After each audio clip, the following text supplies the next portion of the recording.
something beside me, a light to the kerosene, and the places aren't real anymore, and the faces don't say anything, in the silent light of the mind-blown sphere.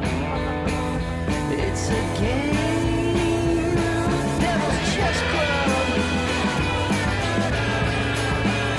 Devil's Chess Club.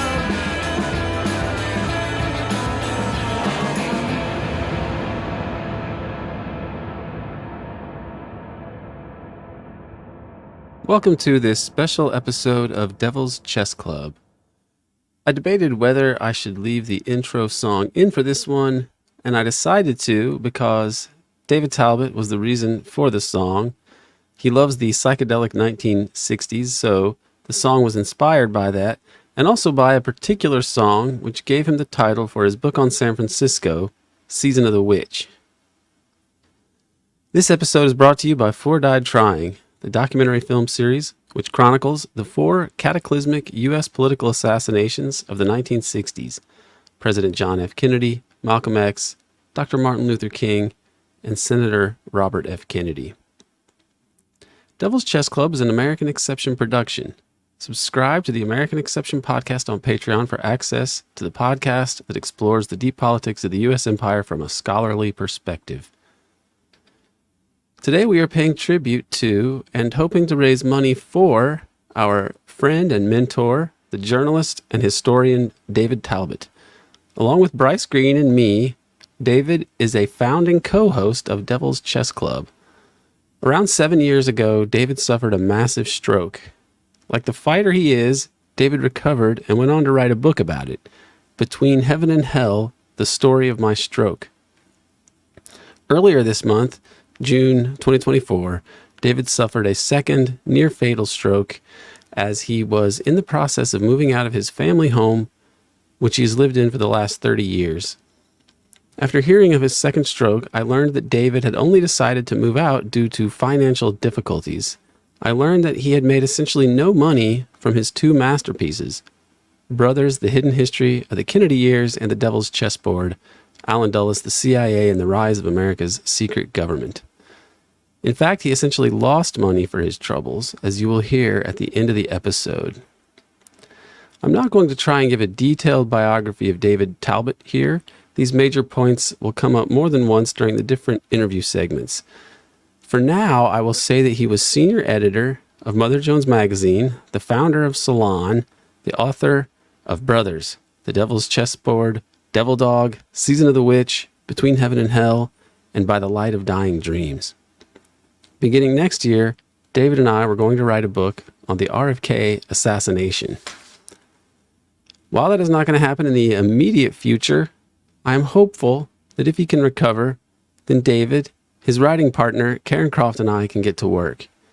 Today we have a great lineup of David's friends to discuss David Talbot, the journalist, the author, the human being.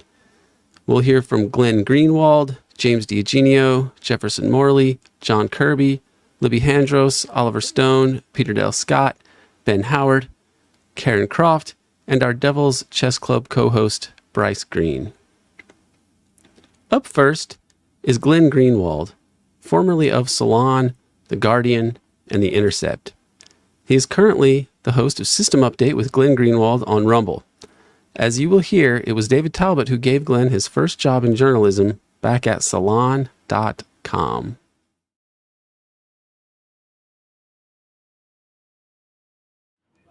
Glenn Greenwald, it's great to have you here. Yeah, it's great to be with you, especially for what we're going to talk about. So thanks for inviting me. And I have to say, I prefer your real life background to my green screen background. It's much nicer. So my hat's off to you for that. Brazil deserves the credit for that. I can't take the credit, but I nonetheless appreciate it. But your background's nice as well. Very good. Now, we are here to talk about David Talbot, who is struggling at the moment after a second near-fatal stroke. And a lot of people don't know this unless if they follow your work, they do. I think you've talked about him recently. But he was the person who gave you your job, your first job at Salon, writing about politics. So can you tell us about the old days with David Talbot and what we should know about David from back then? Yeah, I think, obviously what he's best known for and what he should be best known for is the Devil's Chessboard, which for me, even, with Brothers, for me, that is the most important and definitive account of the history of the U.S. security state in the post-World War II era. Something, it's hard to find anything more important than that. But when he created Salon.com, it was at a time when it was really innovative in a lot of ways. I mean, for one thing, it was one of the very, very first sites, just online political journals. Like, it was around the same time Slate was created, but that was created through a joint project of, I believe, Microsoft, and had a ton of funding, whereas Salon had some funding behind it, but it was more independent. And it was an important contribution, not only because it was the first online journal, fully online journal, and could kind of anticipate that that's where things were headed, but also it was just a very eclectic group of writers. They, I think, unfortunately, we're now in an era where in order to have success with political writing online, you pretty much need to plant your flag in one ideological camp or the other, or one party or the other, and mostly just feed the audience more or less what they want to hear. Whereas Salon really purposely avoided defining itself by any partisan allegiance or ideological allegiance. It was really about finding groups of writers who were just interesting and saying things that you couldn't really get elsewhere. That was the only way they could have succeeded, is by offering things that weren't elsewhere. And so, yeah, I mean, it is true that Salon.com was my first job, my first paying job in journalism. They hired me maybe 18 months after I stopped practicing law for the most part and started writing my blog. And the appeal for them was not necessarily my political views. There were a lot of people at Salon who had extremely contrary political views, who defended the Bush-Cheney war and terror, which was the opposite of what I was writing. It was just, I had an online following, and they felt like I was saying things that would help just kind of maximize the value of Salon. And so I think David Talbot deserves a ton of credit for that. I mean, not many people at that time would have given me a job in journalism. But Salon was kind of created to be this kind of refuge for people who were kind of off key from what most mainstream media outlets were saying. And although the kind of modern iteration of Salon has become something unrecognizable from what it was, I think that's the reason why it's worth recalling just how kind of valuable and innovative it was at the time that he created that. Yes, he created that, and it was successful, and it did have some impact on the Clinton impeachment hearings and so on, which is still a strange episode when you look back and think about it, especially in light of other episodes that have followed, like Epstein and so on, and then we really wonder what really was that all about. But it was quite scandalous the way that they were going after the president. Not that I was any fan of Clinton, but this was kind of above and beyond. And the scenario was so bizarre of her friend wiretapping her and the dress and everything else. It was a lot of things had to come together for Clinton to go down the way that he did. Not that they did end up, triumphing over him. But David had a chance to sell out to Jeff Bezos at one point, and he declined it. I think he probably regrets that in a sense, knowing everything that followed after. But what I want to get at is he left this kind of comfortable position with a good foot in the mainstream, and really a part of the emerging mainstream, to write Brothers, a book on the Kennedy assassination. And he knew that this was not the path to success in the mainstream media, and he still did that. What does it take for a journalist to go out on a limb like that, and why do so few people do it? I mean, David and Jeff Morley, and there's almost nobody else that really wants to risk their credibility going after these very important, historically impactful, cataclysmic events like the Kennedy assassinations. Yeah, or writing critically about the mainstream narrative on the Clinton impeachment scandal, which, as it turned out, Americans were completely unaligned with the mainstream media narrative. They really have very little interest in those Clinton sex scandals. They ended up electing the Democrats in the 1998 midterm election when, it was at kind of its height. And I think that's one of the things that online journalism began to do, was to say there's other ways of looking at things beyond what the mainstream media narrative is. That, for me, is one of the most important parts of online journalism, and continues to be one of the most important parts of what the internet has allowed in terms of independent media. But I think the premise of your question kind of, in some ways also provides the answer of why that was so rare, especially back then, precisely because it was such a risk. Everybody who works in mainstream media knows what the lines are. I always hear employees of big media corporations boasting of their independence by saying, oh, no one has ever told me what I can and can't say.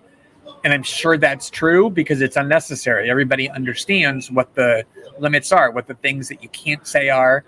And it's even more true now as mainstream media models have been mostly failing. So if you're at a place where there's been a lot of layoffs and it's likely more layoffs are coming, you're even more incentivized to avoid ever sticking your head up and saying anything that might make you the target of a lot of criticism online, because then you go first to the head of the list on the next layoffs and last to get employed, when there's a mainstream media job open. So it's very disciplined and scripted. It always has been, I think, even more so now.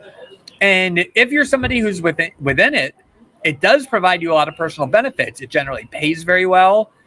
You often have maximum job security. I mean, unless you have a scandal, you look at like the writers, the op-ed writers at the Washington Post and the New York Times, you're talking people like Richard Cohen and David Ignatius and Tom Friedman and Maureen Dowd. These are like life tenures. These are life tenured positions. And you look at the people who are in cable news or network news, as long as you stay in line, you pretty much have lifetime security.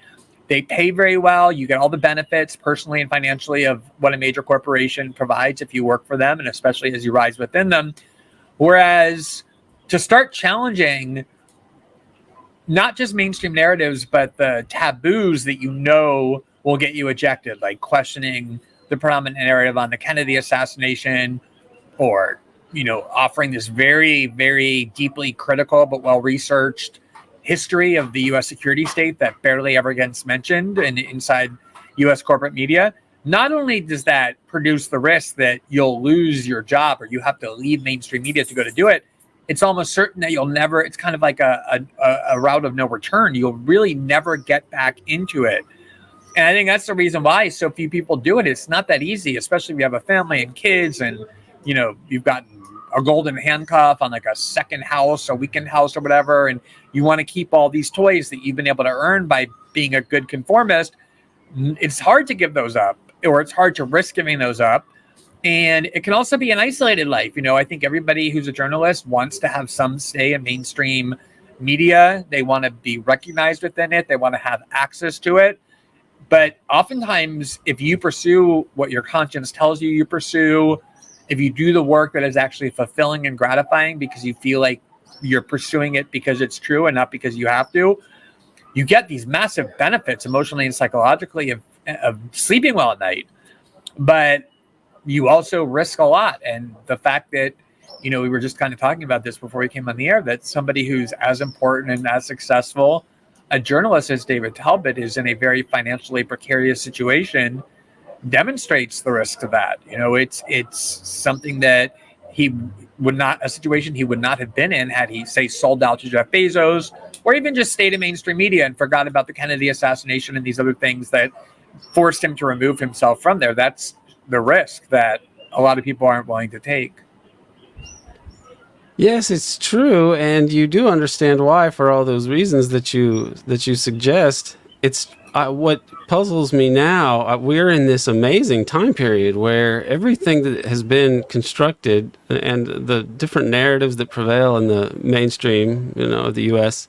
are all being exposed as bullshit, more or less, and the people don't know what to do. We cannot change course, and I think you have to go back to what David, I think, did really, really well with both Brothers and Devil's Chessboard, is that he showed parts of the regime he showed that the nature of this regime, the regime is not just the state, but the institutions that control who is in charge of the state. And he pointed to a dark force that is basically unknown to us, even though he doesn't explicitly get at it. If they can remove a president, and then his brother is hell-bent on trying to get to the presidency so he can investigate his brother's death, and then they murder him, and we can't do anything about it, despite the evidence being so overwhelming that the official stories were wrong and that they had to have been imposed from on high. we can't do anything about it. And now it's all collapsing. What do you think about this moment that we're living in and its relationship to these taboo topics that we've got, like the Kennedy assassinations, like the anthrax letters, and global terrorism in general? I mean, there's just so much here in the way we run this empire, the connections between intelligence agencies and drugs, all these things that are impactful, but we cannot address them or adjudicate them in any way. I think if you want to be optimistic about that question, kind of like what are people capable of doing, even if they see the corruption and lies of these institutions and the narratives that we've been fed, almost every poll now shows that Americans have lost faith and trust very abruptly, very rapidly in the leading institutions of authority that had always formed this kind of fairy tale about American life and American politics. They hate corporate media. They hate both political parties. They hate institutions inside the government, including the U.S. security state. So, like, when I first started writing about politics, almost 20 years ago now, and I began, kind of I would say as a tepid critic of the U.S. security state. I believe they were doing a lot of terrible things in the war on terror. I don't think I had anywhere near the understanding of the depth and how entrenched that the evils were of that sector. You could probably find, and as I got more radicalized about it, you could find people on the left, like the real left, who were open to that, but it was pretty much a view that kind of skepticism was a province of the left. Now, and I think in part it's just because of the weird happenstance of Donald Trump, who came into the campaign in office with his own personal grudges against the CIA and the FBI, blaming them for a lot of things, not for the right reason necessarily, but just out of personal grievance. And he opened up a lot of space, not only in the American right, but just like in the populace generally, to being far more open to the fact that you should distrust these kinds of institutions, that they're capable of anything. I think, there's huge amounts of interest in declassifying the JFK assassination files. If you say anything about it online, if you talk about it online, a lot of people are going to be very interested, or a lot of people are going to be watching. And I'll just give you a quick anecdote that made me think about David. I was in New York, I don't know, maybe 3 weeks ago, a month ago, something like that. And one of the things I did while I was there was I debated Alan Dershowitz on the question of whether the U.S. should bomb Iranian nuclear facilities. Needless to say, he was in favor and I was opposed. And it was a very, packed room full of energetic people. He had a lot of supporters there because it was the Upper West Side. So obviously you have a good number of people who come because they love Israel and love Dershowitz. But a big chunk was very much against him and on my side. And afterwards, there was a Q&A once we debated.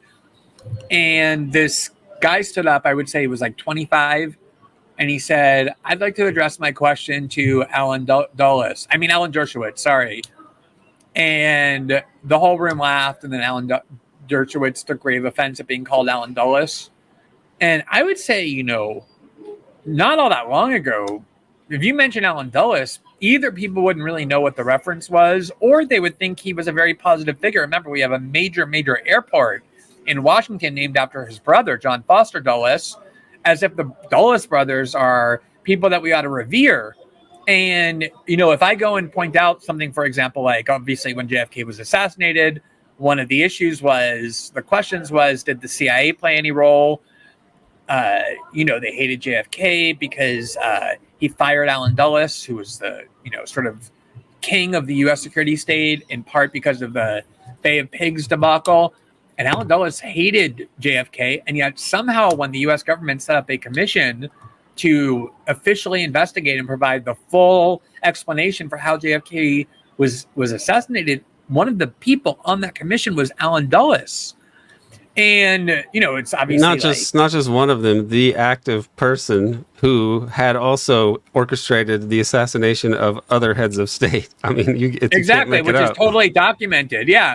And, I think at the time there was always suspicion of the Warren Commission and the like. But when people say like Alan Dulles to me, or they raise it in a derogatory way, or when people talk about all the coups that the CIA engineered and they're not necessarily on the left, I pretty much immediately assume and genuinely believe that whether they know it or not, they've been greatly influenced by David's work, because he didn't write as a conspiracy theorist or anything like that. It was like both works were so deeply researched and using mainstream sources and, articulating views that we all know now were true, that were often doubted or ignored or rejected in mainstream circles. So I think David's two books, and just David in particular as kind of a advocate of that research, had a major role as well in changing the climate for how these issues are understood and how these institutions are thought about. I agree with you about the Alan Dulles thing. He is spoken about more, and I think that his book must be the main reason for it, because Dulles is an inscrutable character. Even after you read Devil's Chessboard, you don't really feel like you have an understanding of Dulles, because all the quotes from him, he's just a person who he only had different fake masks he wore in front of people, it seemed, with his interactions with every person. And in that way, he's almost like the perfect cipher or metaphor for this regime. I mean, I think that was why David's book succeeded that way, as a work of history and as a narrative as well. Now, he wrote other books on. He wrote another book on the history of San Francisco. Did you ever read that book by any chance? I don't think so. No, I don't think I read that. It's quite good, and it tells the story. It tells the story of these episodes like Patty Hearst, in the Symbionese Liberation Army and Jonestown, and things that I'd come across in the past, but he told them in different ways. And I think that was part of his gift, is that he could make these things narratives with real people, even when they are some larger than life characters or some obscure characters, like Dianne Feinstein. During the Harvey Milk assassination, her behavior, and she comes off somewhat sympathetically, even though David was a critic of her later. He wrote her obituary in the San Francisco Chronicle not that long ago. And David, part of what he did was he was able to talk to a whole lot of people and put these interviews together for all of his books. And he had a rapport with people that carries over in his writing, that he somehow conveys the humanity even of inhuman people. And how do you relate the bigger issues that you deal with like the actual lives of humans when you try to grapple with these issues? And why do you think David was able to do what he did that way? Yeah, it's a really interesting point that you make, because I've always had a pretty ideologically mixed audience, and I definitely still do. And yet, whenever I recommend The Devil's Chessboard or Brothers, especially with Devil's Chessboard, I mean, for me, that's such a definitive history. Whereas Brothers, raises critical questions and shines light on those institutions. I think I see The Devil's Chessboard as just like a historical text. And the reason I'm so willing and enthusiastic about recommending it, and the reason I believe too that everyone who took my suggestion and read it and came back oozing with enthusiasm about it, is because of not just what David believes or not just what he thinks, but how he says it, his form of communication. Like, I really do have an aversion, even if it's someone serving my agenda, to people who just seem as they're being conspiratorial or just slothful. If like someone wants to give me a kind of theory that I might like to believe, or maybe that I even do believe, but it's not well documented, it doesn't have the work put into it to make people who aren't already on board, be open to it, or that it's not communicated in a way that's intended to be welcoming to people who are already on board, I'll have an aversion to it. Whereas I think the exact opposite is true for David. I think that when you read anything that he does, or even when you hear him speak in interviews and the like, and in my interpersonal reaction, the same thing. Like, you never feel like has some kind of hidden agenda, where he like has some preconceived idea that he wants to arrive at and then kind of works backwards from there. I think we all, to some extent, do that. Obviously, if you sit down and write a history of the CIA, you're kind of beginning with certain ideas. All I'm saying is that the way in which he communicates it, he takes the reader on this like step by step process, is kind of trained where every stop doesn't demand that the reader ingest things or swallow them by faith, but gives them the kind of, respect of communicating with them in a way that is just very respectful of the audience. Like, I'm not going to demand that you agree with me. I'm going to show you that sort of evidence. I think that's one of the things that is so rare. This is what I was kind of trying to get out with when I was talking about Salon, is I think our political discourse is dominated by people whose political agenda we don't only know, but whose every word is in service to that political agenda. And it feels that way. And in part, that's because that's the easiest and most reliable way to succeed, either in corporate media or even in independent media, to succeed financially, to succeed in terms of attracting a big audience. And I think the thing that made David a person of such integrity, like a journalist of such integrity, is that I don't think he ever thought to himself, I'm only talking to this faction or that faction. Only this group of people is going to believe me, and so I'm going to feed them and excite them, but I'm going to ignore this group of people. I really think the work he was doing was always one based in this idea that you can persuade people to start thinking about things or harbor skepticism and doubts about what they believed if you communicate with them in a respectful way, meaning you're not mocking them, you're not maligning them, you're not telling them that they're stupid if they don't believe you, and you're really showing them the evidence needed for them to understand why they should at least be open to what you're saying. And I really think that's what made him such a successful writer, and those attributes are really rare, unfortunately. I think even rarer than they were, say 15 years ago, because of how all the incentives stack up not to be that way. Yeah, I think the culture is moving us towards being a whole nation of narcissists, and then the media sphere is even more so, because especially if you're out there and you have no institutional support, you've really got to be out there, a champion of your ideology and so on. So that part, it sucks, and he was a throwback. I mean, you say what you will about the boomers, like there are some aspects of culture that have gotten worse in the interim, and then some of these throwback characters have some skills that we could probably learn from.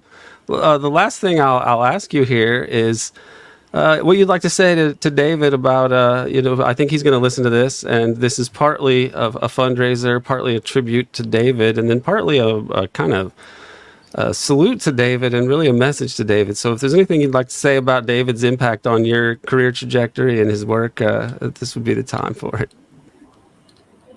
Well, I mean, obviously I have a lot of gratitude for him for the obvious reason that my career in journalism started because of the outlet that he created. And like I said before, I don't think I was the kind of person, given what I was doing and saying, that would have been readily hired in a lot of other places.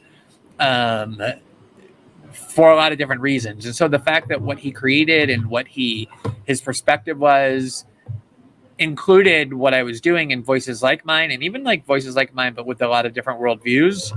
I don't think everybody who worked for Salon was a great choice or somebody I loved, but the fact that it was so free and intended to be kind of eclectic and heterogeneous is something I have a lot of respect for, but also a lot of gratitude for. But I would say more deeply than that, more universally, a big focus of my work is the U.S. security state as it was created and formed in the wake of World War II and by Harry Truman and the National Security Act, and then how it's expanded and grown in all kinds of damaging ways since then. And there's very few people who have influenced my view of that, my understanding of all that, the foundation that I have for it more than David. I mean, like I said, I had an inkling and a sense that grew about these institutions, about this kind of secretive, unaccountable part of our government. But it wasn't until I read The Devil's Chessboard that I fully understood the history about why all this happened and the way in which it happened, and then that solidified my belief even further. And then his work on the JFK assassination, I mean, obviously, I think the last chapter, maybe the last two of the Devil's Chessboard was devoted to that, kind of began to raise these questions about Dulles and JFK and the assassination. But then the book that really devoted, a lot of attention to raising serious questions about the official narrative was possible, at least for me, only because he created this way of understanding the U.S. security state. I guess I would say, like, I honestly consider it, tragic that we have this alternative, and we were talking about this before, where you can sacrifice all your integrity and your autonomy and your freedom of what to believe and think and research in order to stay at a corporate media job that will give you probably lifetime financial security, healthcare and a pension and all the other benefits that come from working for a large corporation. Or you can kind of take the route that David took of almost self-expelling from corporate media because of the things he wanted to say and wanted to teach and wanted to research and wanted to investigate. And so here you have somebody who, by all accounts, is successful in journalism. I mean, he's written, as you say, several books. At least two of them I know did very well from the perspective of a political book and how it sold and how it endured. And he was the founder of Salon.com, which exists to this day. And, he isn't just somebody who tried to be independent, didn't really succeed. He did succeed. And yet now that he has this major health crisis, at a still relatively young age, and it has left him, I don't know if penniless is the right word, but certainly with a huge amount of financial insecurity because his health prevents him from continuing to work, which he needs to do to sustain himself, I think is really tragic. And so for me, one of the reasons I was happy to come on, and I've been talking about David and his GoFundMe and stuff, is because I feel like if there is somebody who has influenced you, if there's somebody whose work you respect and admire, they've given you something that you can't really value or quantify, which is an understanding of the world, a better way to understand the world, to combat deceit and propaganda to which you have been subjected. And so, obviously it's not the case that everybody can donate and help financially, but I feel like for anyone who can and who values David's work as much as I do, figuring out a way to kind of give back at his time of need is something that, I think is very fulfilling and, for me, almost obligatory for those who can. I agree. And Glenn Greenwald, I just want to thank you very much for being here today. Thanks for doing this, and thanks for having me on. It was great talking to you.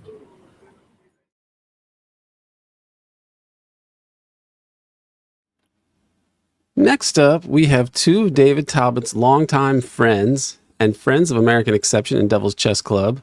We are joined by James DiEugenio and Jefferson Morley.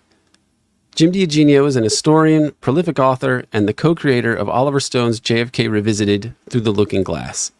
He is also the author of several books on the JFK assassination, including his latest, an edited anthology, Chokeholds, the JFK assassination chokeholds that prove there was a conspiracy.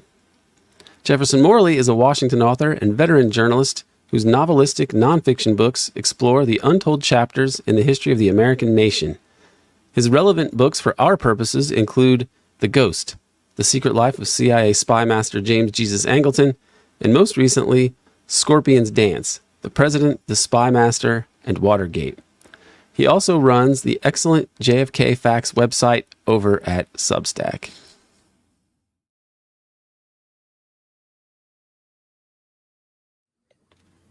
We are happy to be joined by Jefferson Morley and Jim DiEugenio, two of the most illustrious JFK assassination researchers. And they're also people who have known David Talbot for a long time. So I'm really honored to have them here today to talk about David and his contributions to our knowledge about the U.S. politics and other things. Jeff Morley, how are you today? I'm good.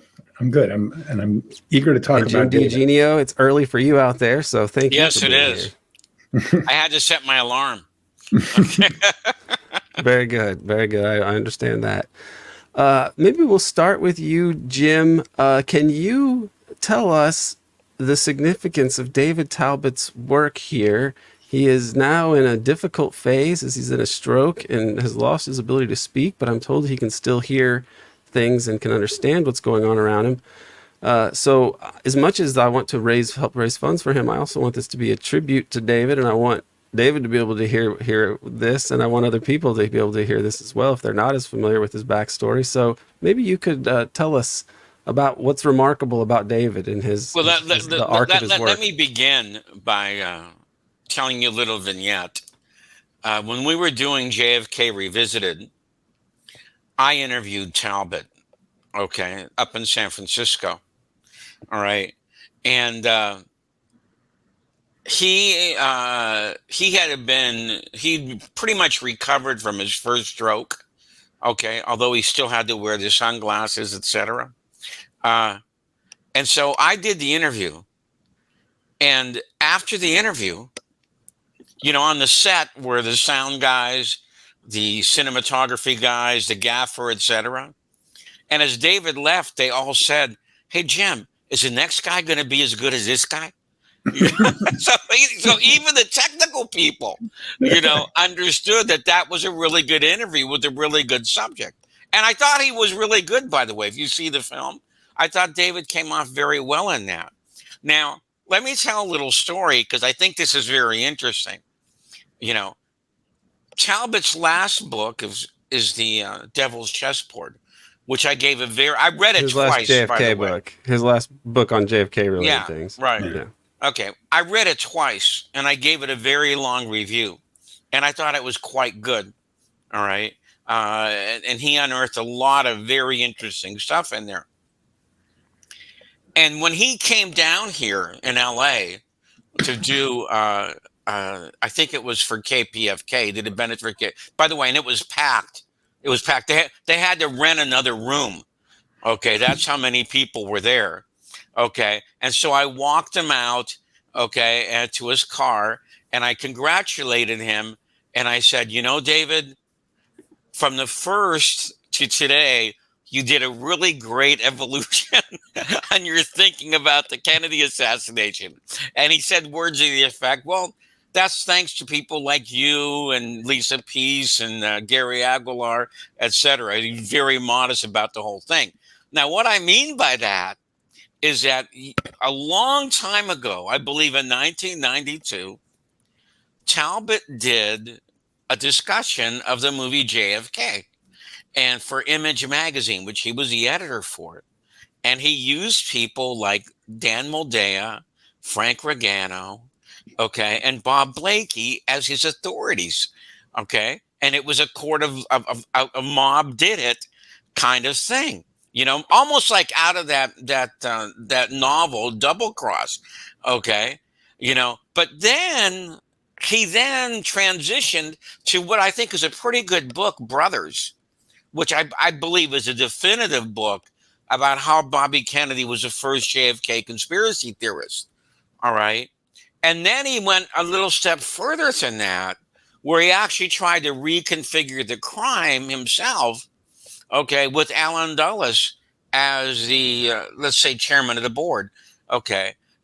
So that's something that I don't think very many people know, is how Talbot really kind of evolved upward, okay, in his thinking in the case. And that doesn't even mention which I'll leave for Jeff, Season of the Witch, okay, which is about the whole thing about San Francisco, and how the image it had versus the reality of the city, the murder of Milk and Moscone, So. Yes, his career arc was amazing that he went from that position as sort of a left liberal journalist, but within the mainstream, to writing about Alan Dulles as the probable mastermind of the Kennedy assassination. Jeff Morley, you and David are both, I think, the two main people I can think of who went from the mainstream media to not the mainstream. And maybe you have some insights into what this meant. I first started following David. I didn't know him in his incarnation with Mother Jones or with the San Francisco newspapers. I first knew him as the editor of Salon, and really admired him for the reporting that they did on Henry Hyde, and the way in which David really exposed the way the Republican machine was using sex scandals against Democrats, and David single-handedly turned tables on them and ended the the speakership of the career of Henry Hyde by exposing an affair that he had, a youthful indiscretion, he said, when he was 40 years old. And it was really pioneering. It was really brave. It was really refreshing to see a journalist do what he did, and also exploiting the new medium of the internet. So I admired him from afar for that. And then it was only many years later when he called me up out of the blue when he was writing Brothers, and basically invited himself to my house in Washington, and came over and was just, bowled me over with his enthusiasm and his fresh approach. And I thought the idea for Brothers, the book of what did Bobby Kennedy think of his brother's murder? Really a very basic, obvious historic question that nobody had touched, really. And he went and interviewed a couple hundred people. And like Jim said, it's the definitive book on that subject, and always will be. I don't see how it could be improved upon, since a lot of the people he talked to have already passed. So, and that came at a time when I had just left the Post and was kind of morose about my life prospects, and it was the 2009 crash, and journalism was going up in smoke. And he really, revived my spirits single-handedly, and had wanted to have fun, was optimistic, was not at all. So he really improved my mood in life, in a very basic way. And so we were always good friends. When he came back to Salon, he hired me for a while there. We had a good year in 2011. So, he's always been there. And, the relationship of Brothers to Devil's Chessboard, that widening of the perspective to take in not just what was going on in the Kennedy orbit, which is the story of Brothers, but what's going in the orbit of power, around him, was really, groundbreaking. So, yeah. Yeah, both of those books, I think, are going to be read decades from now if we don't blow up the world and we're still around in decades. And Brothers is the book I recommend to people if they want to read a book on the Kennedy assassination, but then they're just conversant with the general U.S. history, but not really experts. Brothers is accessible enough that if you know a lot about the case, it's enjoyable. But if you don't, it actually explains it in a really engaging way. And then the Devil's Chessboard is fascinating in that it's a way to look at power and the actual regime that we live under, but through the person of Allen Dulles. And what's amazing is how huge that book is, and yet you still are left with more questions than answers about Dulles, which to me is a metaphor for power actually in this country, that you can sort of see its shadow or footprint somewhere, but Dulles, you never really quite feel that you completely have a good sense of the guy, because he was such a congenital liar and deceptive person. When David told me he was doing a book on Dulles, I thought, that guy's too opaque. I was skeptical that he was going to find something, and he really did. He really unmasked the guy, and the ability to get to people in Dulles's family and to get them to talk. That is a true skill that David has. To get Dulles's daughter, really incredible feat of reporting and rapport that David had with people, that he could get somebody to open up like that. It's another thing that makes the book so impressive is, it's hard to imagine that somebody could pull that off, and he did. See, a couple of the things that are in the Devil's Chessboard, which I think are very compelling, are the fact that, and he found this out, number one, that Dulles continued to have meetings at his Georgetown home with Helms and Angleton, etc. He was sort of like a director in retirement, or a director emeritus. Okay. Mm-hmm. Okay. And second of all, was, if I remember correctly, there were three confrontations that Talbot made with Kennedy and Dulles that I thought were very forcefully done and to the point. Everyone knows about the Bay of Pigs, okay, and he had that in there, of course. But the other two were over Lumumba in the Congo and the attempted overthrow of de Gaulle by the OAS, okay? And as he wrote in his book, it was the accumulation of those three incidents, which all took place in 1961, that led to Kennedy deciding, well, Allen has to go. He's opposing me everywhere I go. All right. It's either me or him. All right. And I thought that was, especially the one about de Gaulle, which I really didn't know that much about, and which I think what Talbot did on that, at least I remember him saying this, is that he actually got a book from Paris that he had translated, okay, into English. And that's where he got a lot of this stuff in there, which I thought was just really fascinating stuff, Yeah, the tapping of foreign sources, and that he got the book you're referring to, Jim, is by Alan Perrit, who was de Gaulle's spokesman.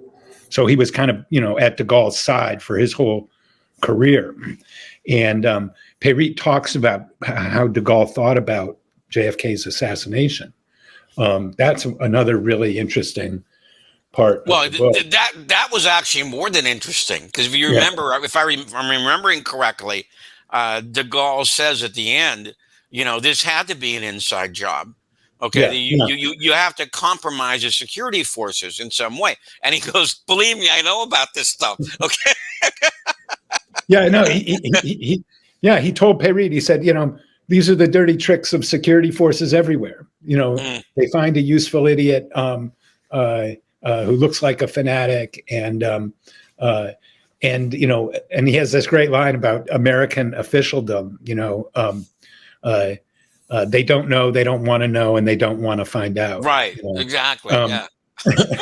And another great passage, a very revealing passage in that book, and the point that you make, Jim, about that it was not just the Bay of Pigs that Kennedy's dissatisfaction, but the sort of the independent nature of the CIA pursuing its own policies against the wishes of the president, or without the knowledge of the president, and Kennedy wanted to end that. And it wasn't just about Cuba, but it was about a lot of things. Right. So that was an important contribution as well. Yeah, and Jeff, you and David have probably written the two definitive books to this point on these two deep statesmen, the two perhaps most consequential, which are Dulles and Angleton. And I think that Angleton, if possible, his historical impact is probably underestimated, even by people that study this case, because I connect him to all of those things that we talk about, the assassination attempts on de Gaulle. Well, you have Angleton, one of the people who set up the original Gladio networks, which is what that seems to be basically of a piece with what was going on in France. And the connections with the mob, the connections with the Israeli intelligence agency. And then on top of that, Angleton is also in charge of keeping all of the deepest and darkest secrets, probably running the assassination unit for counterintelligence purposes, like James McCord with Frank Olson. And I heard but that, Aaron, yeah. Let's not miss the point. It was Alan Dulles who made James Angleton what he was.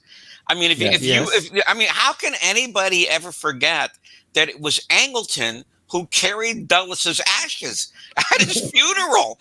Okay, that's how much he was called No Knock Angleton, because he was the only guy who had complete access to Dulles' office. Okay, Angleton could have never reached those heights unless Dulles let him go ahead and do it. And by the way, getting back to the Kennedy thing, and I don't know if you guys know, you probably do. Bobby Kennedy was JFK's representative at the Taylor Commission, studying the failure of the Bay of Pigs. Okay. And he became convinced that Dulles had duped his brother. Okay. And so he went to see one of his father's old buddies, Lovett. Okay. And Lovett said, hey, look, we tried to fire this guy a long time ago, me and David Bruce. All right. And so Bobby Kennedy found the legendary Bruce Lovett report, which Schlesinger, I don't know how he did it, because this thing is so hard to find. Did you ever find it, Jeff? I never found it, and looked very hard for it. So do you have it? I mean, I don't. I've looked forever for this thing, and I can't find it. I have it. What? I have it. I'll have it. I'll send it to you. Well, I don't have the entire thing, but I have as much as anybody has. It's in the appendix of a bad book, but a bad book that everybody should own. Maybe steal it. Tim Weiner's Legacy of Ashes. It's in the appendix. Oh, please send it to me. I would love to see it. I even made a document of it, so I could actually just send it to you as a document. Okay. So, but in this legendary report, they criticized what Dulles had done to the CIA. They said they had turned it from an intelligence operation into a covert action arm of the government, where most of the money go. And they said failure. There's no penalty for failure. Okay, if you fail, you get promoted. Yeah, and these covert operations are discussed over lunch, and then Dulles okays them. Okay, and then we go into a foreign country, we overthrow the government, we make everything worse. Okay, and then Dulles goes on to the next operation, and so it was when Lovett, Bobby actually got Lovett to come in to see his brother. Okay, and Lovett unloaded on Dulles, during that meeting, and he said, "Look, we couldn't get rid of him because his brother was protecting him. Okay, you have a great opportunity now to dump this guy." Okay, and so that was one of the deciding factors that led JFK to make that decision. Yeah, let me add one thing about Angleton and Dulles, and I need to go back and really verify this with a source, but somebody online wrote it, and to me it tracks with what I know about Trento and his relationship to Angleton. What I was told is that Trento, and it might be in Prelude to Terror, but at some point Trento writes that Angleton told him that the reason he was made head of counterintelligence is that Dulles knew that he could be counted on not to investigate the Dulles milieu's connections to the Nazis. Well, that sounds kind of which I find plausible. Yeah, right. So there you go. Now, as David, what I really admire about David, Jim, or one of the things, is something that you alluded to, that the arc of his trajectory, because he was originally kind of a liberal guy in the mainstream, but unlike somebody like Chomsky, who said that JFK couldn't have tried to reverse the U.S. position in Vietnam because that would mean that it makes a difference who's elected to president, right? So therefore it can't be true, right? That's the most pure ideological rigidity you can imagine, right? And this is a common thing in people. People want to stick to their own core beliefs, and they want to interpret facts to make them somehow compatible with their core beliefs. David saw new things and learned from them. It's like the John Maynard Keynes quote, who says, they were asked why he changes his mind so often, and he says something to the effect of, well, like, what do you do when you encounter new facts? How do you handle them? I admire David for that as well, that he was able to change his mind and grow as a thinker, which is something all too rare these days. Yeah, no, and I think you really see that in the Season of the Witch about San Francisco, which is about a very, tumultuous, difficult time in the life of that city. And a lot of, assassinations and horrible things happen. And he really reflects on it and learns from it and comes through in a very humane way, and has learned from his own experience and the hard experience that the city went through. So it's one reason why I like that book so much, is it has great happy scenes. The 49ers win the Super Bowl, and it's got scenes of unimaginable terror as well.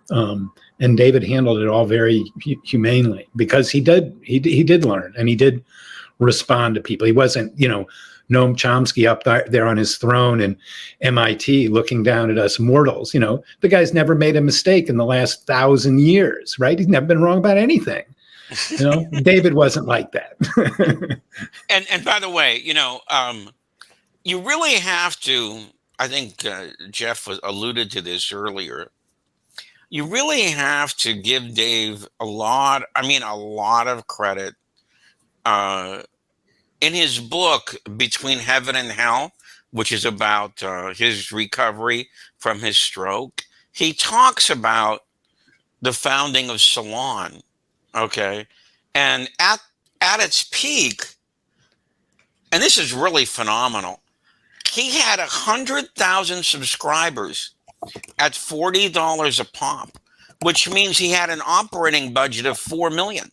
I mean, for an alternative journal, that is utterly amazing, And and what he did with that, as Jeff also alluded to, almost single-handedly, pretty much single-handedly, I think Bob Perry had something to do with this also.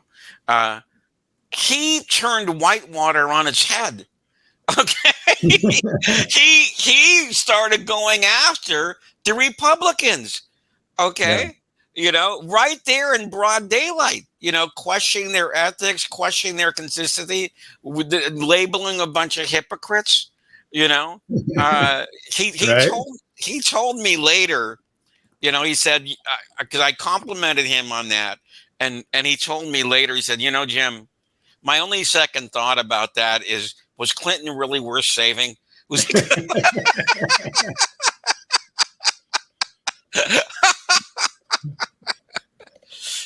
Yeah. That's a good. So that's another question. Great thing that he did.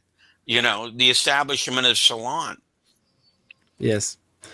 And the other thing about his two books, as I think about them now, especially the Devil's Chessboard and the San Francisco book, Season of the Witch, is that they both work on sort of poetic levels, because, or they work metaphorically, in that Dulles is a great window into power. And as you say, it's an opaque window, which is not what a window is supposed to be. But that's kind of our conundrum, that we are not to know what is going on at the apex of the regime. And some of these things that are extremely important and reflect the most important political decisions at the most important points in the regime, the apex of power, like the Kennedy assassination, are treated as subjects not even worthy of study by serious people. So there's so much that's the book is just pregnant with implications about our own system that we live in.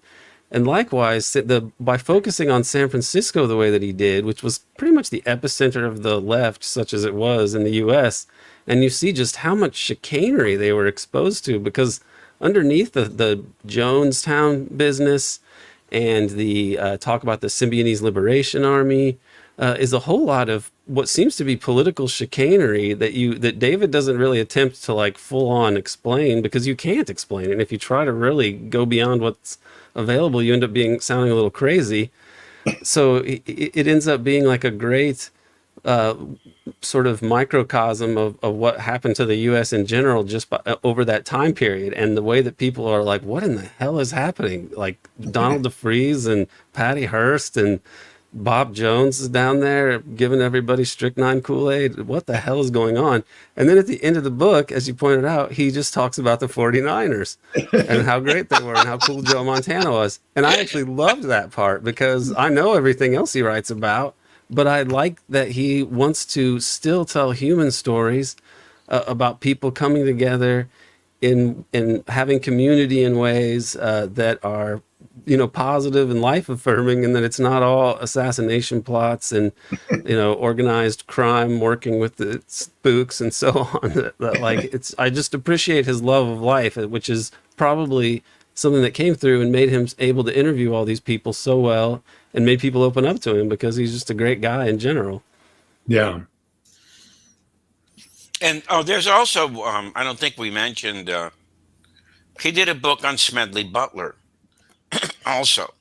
Okay, the very Devil Dog. charismatic. I think it was called Devil Dog. Yeah, that's it. Yeah, Devil Dog. Okay, It was great. What wasn't that an illustrated book? Yes, it was sort of a graphic novel. Well, it was a sort of a graphic novel and sort of a book of a novel that was illustrated. It worked. It was really unique in that way. They made 2 books in that series. That was the one written by David, and that was fantastic. Yes. So if you take a look, the guy has a very high value kind of contribution as far as his books are concerned. And then if you throw in Salon, okay, all the wonderful stories that were written for Salon, he's very much, I think, an important literary figure, in the current society, Yeah. and he's the thing I liked about Talbot so much is that he was willing to go ahead and with Salon, he was willing to go ahead and challenge the mainstream. Okay. Yeah. Which not too many people in that position,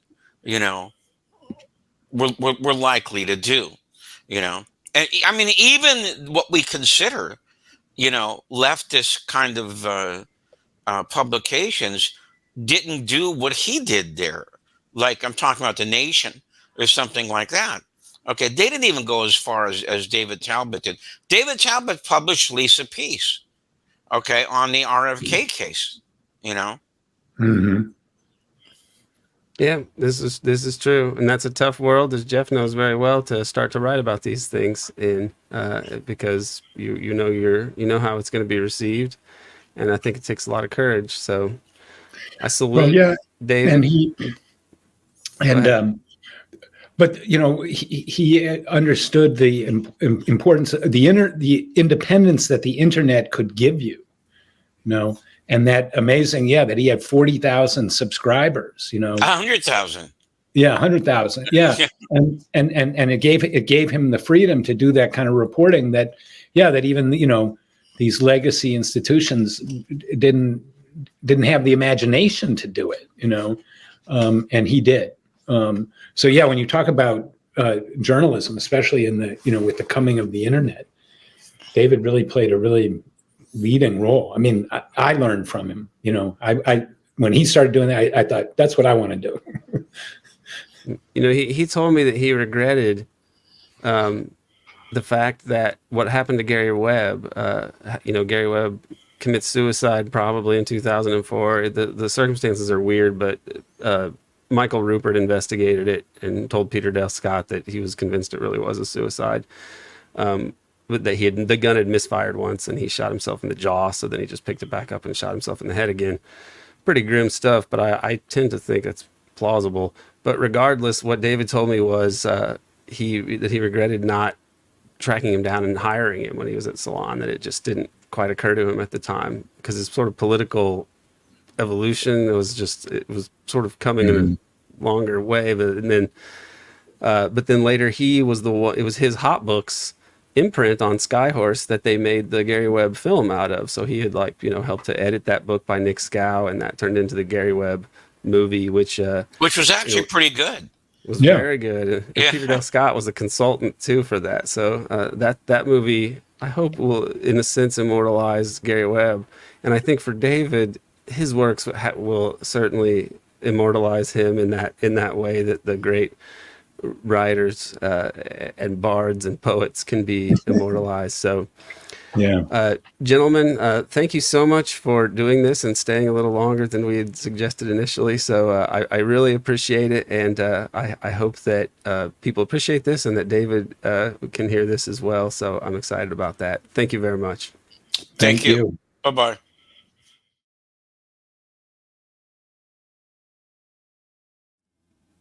Director John Kirby and producer Libby Handros are longtime journalists and filmmakers. Previously, they worked with Louis Lapham on the film The American Ruling Class.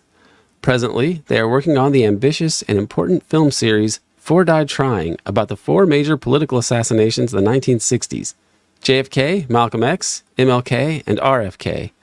Assassinations which completely severed the left from any institutional power in the USA.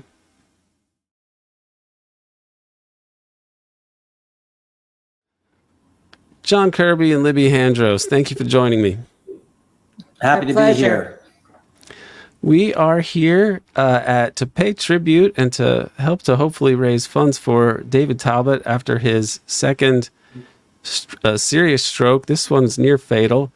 I'm told that he can understand things around him even though he can't really speak.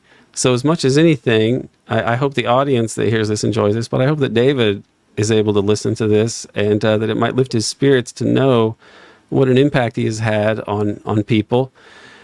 Can you describe your experience working with David and what his work has meant to you? I know he was a talking head in the film and does a great job as a documentary subject there and a commentator. Tell me about what David Talbot has meant to you. Well, we, of course, were aware of David for years, and his book Brothers, well before we were making this film series, had a prominent place on my bookshelf. And the comparison I would draw is between him and Gershwin. Maybe this is somewhat problematic. I mean, they say that Gershwin dressed jazz up and took her out like a lady, and when he got his hands on jazz. And that's really what I think David Talbot did for the work of history in terms of the Kennedy assassination. I mean, he really made it respectable. Not that the others weren't doing respectable work, but there was something about David's background and his approach and the particular tack he took in looking at it through the lens of, the people around Bobby himself, the friends, associates, etc. of John Kennedy, that brought a whole nother level of clarity and legitimacy to the whole quest for what happened, to discover what happened. So I think he really, he dressed up the research community and in finery and took her out and made her somebody to be reckoned with. And that has been the approach that, we took with the film. So our film is based on really hundreds of books, but David's books, in particular, of course, Brothers and Devil's Chessboard, along with Jim Douglas and a few others on the Kennedy side, are kind of the touchstones. And they gave us, in so many ways, the whole structure that we would be using, i.e., or the approach that we would be taking, I should say, which is to really go for the friends, associates, the eyewitnesses, but to sort of approach this in a way that, first of all, using all the most dignified journalistic tools. So David really brought that to the whole literature, and his work is monumental. It's just we're constantly referring to it, and he gave us 2 long interviews, which I'm editing them today. I'm editing with David's words right now about the whole origin story of the Dulles brothers. So that's the section that we're working on in the film. So if David is listening, my hat is off, and our gratitude is eternal. And of course, I worked with David. David is the brainchild behind something called the Truth and Reconciliation Committee that was set up, I guess 4 or 5 years ago now, to investigate not only the assassination of JFK, but RFK, Martin, and Malcolm, and to try and bring clarity to those 4 assassinations. And he got the entire research community to come together, which is a very hard thing to do, to sign a petition for new investigations and all of those things. And it was really his energy and his zeal get that going that made it happen. And then he stepped back in order to work on his books. But Dan Storper and I co-chair that, and he was the inspiration behind that. Right. He sort of he did spearhead that Truth and Reconciliation committee or the project.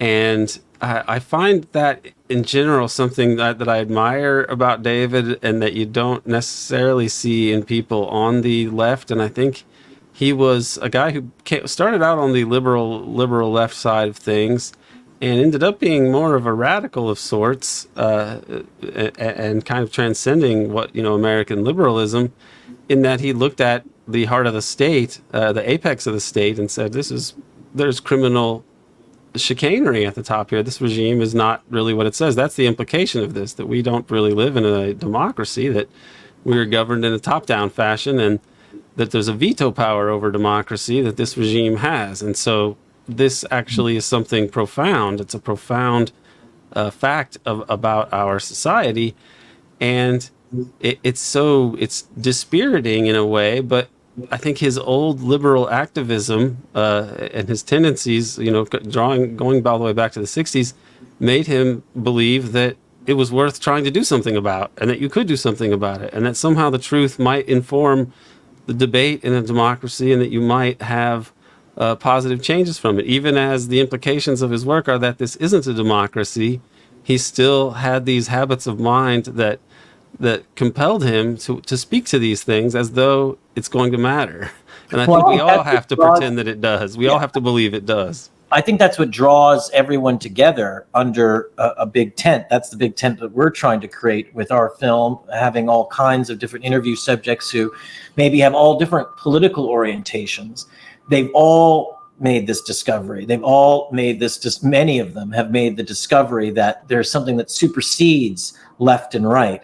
There's something above all that is really the kind of on the authoritarian kind of freedom access, let's call it. I don't want to say libertarian because that has too many, that's freighted. But, in other words, the idea is whether you are more socially conservative or socially progressive or economically conservative or progressive, there is something that many people who came from various backgrounds can agree upon, which is that we have a crisis in democracy, i.e. we don't have one. That it was, for me, that democracy was, and I think that the implications of David's work is that, unequivocally that democracy was extinguished on November 22nd, 63. So we are trying to extend the implications of that. I think some people, even in the research community, don't necessarily appreciate that this was a coup and that there hasn't been a counter coup. We're trying to do a truth. Thanks to David, we've got a Truth and Reconciliation Commission, but it hasn't, come to a fruition as it did, say, in South Africa. So in any case, it is to David's credit and to everyone's credit who keeps going despite knowing all this. And he's constantly been trying to show everybody how this works. For instance, in his great graphic novel on Smedley Butler, which is, such a fabulous read. I gave it, sadly, to a colonel in the Army Rangers. I wanted him to read it to understand the ongoing implications of what Smedley was resisting, the whole war is a racket thesis, the Army and Marines and the rest of the armed services as kind of enforcers for a protection racket. And that is so beautifully illustrated, literally, in David's graphic novel. I don't know that the colonel ever read it. He was a classmate of mine in school, but I hope he did. And if he did, he might at some crucial moment pause, because the power, the incredible depth that with which David told that story, it's got to reach you if you read it. And I think, the other thing is that he's a reporter at heart. Yeah. David is a good old-time gumshoe reporter, and he let the story take him where it was going to take him. He did the research, and he wasn't afraid to say, okay, this is where it's taking me. I'm going to keep pulling that thread and go and go and go, and he wasn't afraid. And a lot of people in this day and age are afraid to challenge authority, to challenge the received wisdom that's out there, and he was willing to just go and do. And of course, that's, too little of and too little enterprise reporting is done today, and he did it, and he did it well. That's right. All those interviews he got with all those Kennedy administration officials, I mean, that's gold. I mean, and he recorded them, and he did it the right way. He did it the old-fashioned way. He recorded it. He took notes. He did research before he went. Right. I have some of his interviews, and they're really good. Yeah, no scraps of paper that get lost. He's actually writing. He went out to write a book, and he's writing a book. And he sourced it. It's not like unnamed sources said this and unnamed sources said that, or sources said, or the third person. Like the New York Times does every day, right? Or there's a lot of books today that do that too. A lot of books right. today don't Bother with sources. Don't bother with sources. So he's a good old-fashioned reporter. Well, that's why he made it respectable, right? Is he brought that level of that level of review and conscientiousness to the story. Right, and he interviewed all these people for Brothers and for Devil's Chessboard, and one of the people that he interviewed, Robert McNamara, later read the book, and then when it came out, he left a message on David's answering machine saying that, congratulations on your book, you got the story right. Which to me is remarkable because Robert McNamara never spoke publicly about the assassination. He was a strange kind of a company man. He worked to try to get the U.S. out of Vietnam under JFK, and then when LBJ comes in, he just follows orders and then escalates in Vietnam. Did he write that after Brothers or Devil's Chessboard? No, he left a message on the machine about Brothers. About Brothers. Great. Yeah. I mean, because Brothers, that's the thesis. I mean, right. I mean, chessboard as well, but Brothers, my God, he said that after Brothers. That's astonishing. And Brothers got mainstream attention. It got reviewed in all the mainstream press because of who David was, and that he wrote that book without sensationalizing things. It's just a good piece of reportorial history. It is, and he continued in this vein. He has another book, By the Light of Dying Dreams, that covers a lot of the activists of the 60s, like Cesar Chavez, and different social movements at the time. I listened to the audiobook version of it, and it was great. And David Fenton is a character in it when they're talking about John Lennon, which was interesting and a surprise for me, a pleasant one. Are you going to talk to Fenton for this? I don't. I think that for time reasons and just putting this together in a timely way, I'm not. I kind of doubt it, but it would be. I would like to at some point. They're college friends. They go all the way back to college. Yeah. They worked on the college newspaper and stuff together. I don't know. Maybe you should squeeze them in. I didn't realize that they went back that far. Now that you say that, they go back that far. I would squeeze them in. Have you ever noticed how the two of them kind of sound alike about certain things too? Having spent that time together in college, I guess in Ann Arbor, they picked up the same accent or something. Yeah, that you may be right about that. I'm going to try to. I will reach out to him for that.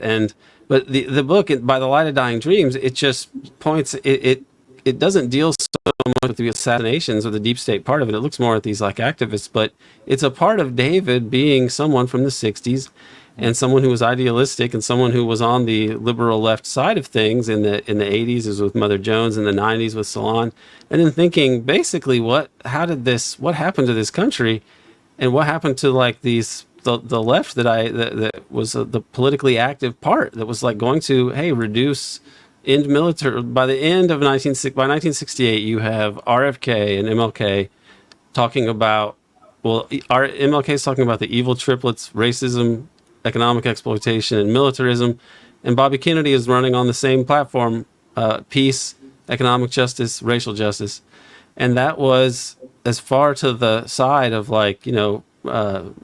enlightenment really as the U.S. On the what the left should be, not the super liberal, ultra individualistic version of what passes for parts of the left today, or liberalism, or the Democratic Party. But it was like, what happened? And it was a regime that vetoed all of these people. No, you're not going to have economic justice. You're not going to have racial justice. You're not going to have an end to militarism. You're going to have war. And instead of racial justice, you're going to have like super tokenism. You're not going to have like everybody with an education and healthcare and jobs.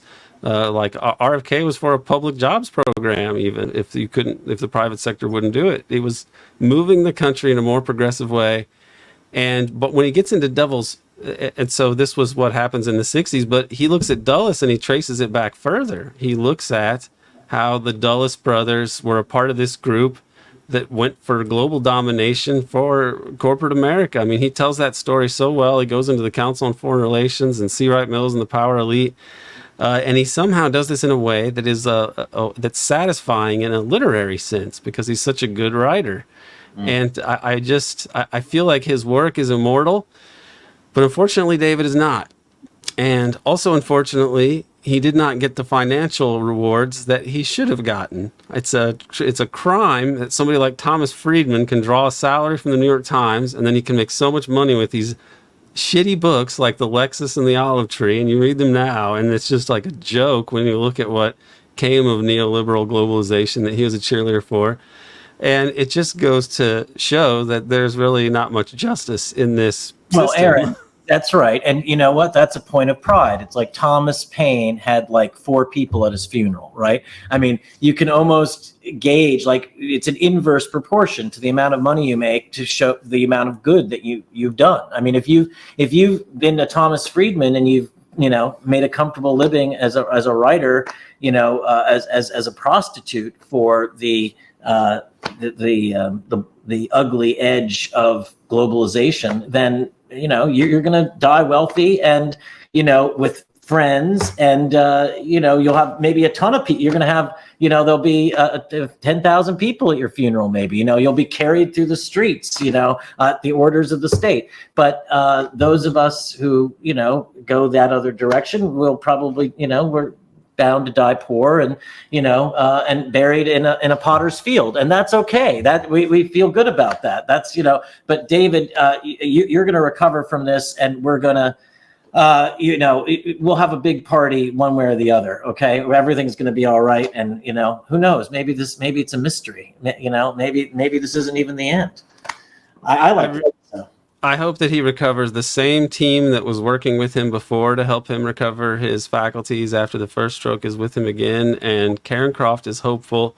I don't know if this is the hope that you sort of have to have in these situations, or if it's a real. I don't know about his real prognosis. I think they're one and the same. I think that's what I think too. That's what I think too. And so I feel that I'm really glad that he survived, and I hope that he is really able to hear all of this and comprehend all of this, that he's well enough for that to happen. And so I thank you both for adding your voice here to this tribute / fundraiser for David. I really appreciate you being here today.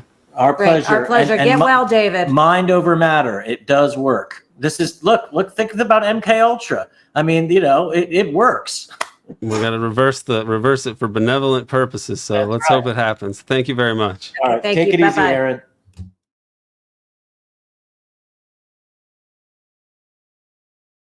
Our next guest really needs no introduction, but I will give a brief one. He is the decorated and legendary filmmaker Oliver Stone, creator of Platoon, Scarface, which he wrote, Natural Born Killers, Nixon, Born on the 4th of July, and of course, JFK, probably the most important political movie of all time. I've said it before, and I'll say it again now. Oliver Stone is the best living American filmmaker, maybe the most important filmmaker ever, in that he was the only major filmmaker looking squarely at the dark apex of the U.S. regime. And I think that kind of applies to the history of cinema, which did not exist before Western imperialism existed. And I don't think any filmmaker ever looked at the top of the whole enterprise the way that Oliver Stone did with his films on the deep politics of the U.S. empire, or things related to war and peace in the U.S. empire. His peers, Oliver Stone's peers, were all either ultimately comfortable liberals, or they just lacked the intellectual wherewithal or courage to confront the beast.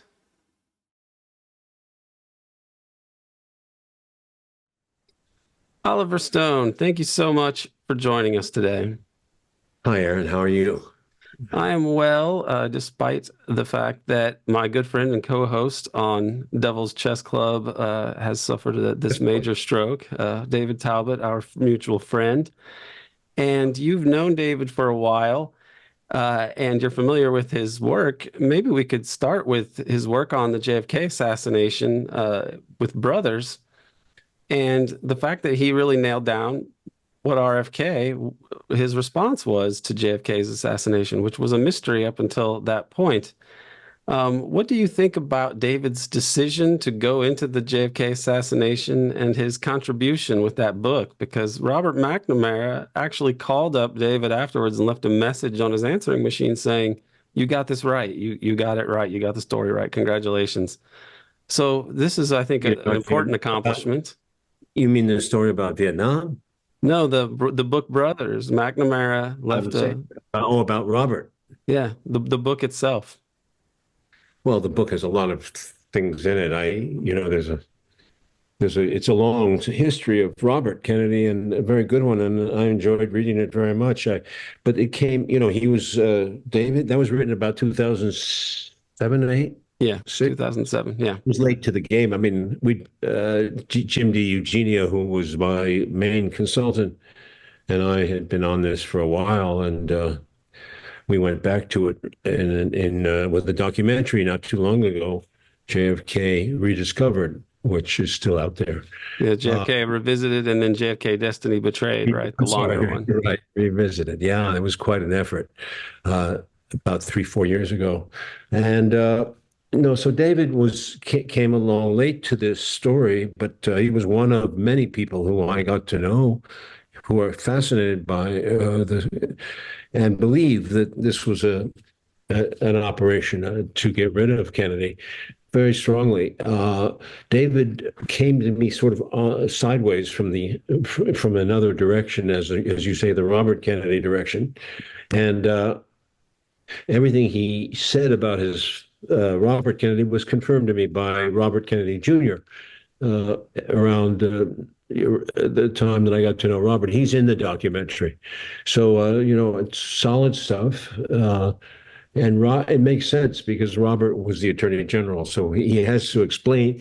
It's a very complex story because Robert Kennedy had to be very conscious of his position in the Johnson administration. At the same time, he had to divorce himself from it because he knew it was a lie, and he knew that whole Vietnam story was starting up again, and you can't contradict a public administration about these. There was no question that Johnson's intent was completely counter to Jack Kennedy's. That Johnson was a warmonger, and he went to war, and he meant it, and he certainly he bombed the shit out of North Vietnam, and got what he wanted. So, right. So David, I know what. Go ahead. There's a story that you might have heard before, but it's Jim Garrison. It was told by Larry King, where Larry King was dropping Jim Garrison off at the airport in May of 1968, and Jim Garrison steps out of the car. Before he closes the door, the last thing he says to Larry King, the guy who goes on to be, Larry King of CNN, Jim Garrison tells Larry King, "They're going to kill Bobby," and then he shuts the door and goes into the airport. And Larry King told that story a few times. So this was it's out there in the wind, but the story was never told before, which I think is, it's remarkable. Well, I don't really make much of it. I mean, in the movie, if you look at the old 1991 movie that I made, Garrison tells his wife they're going to kill him. And it's a scene when he goes up to the bedroom afterward.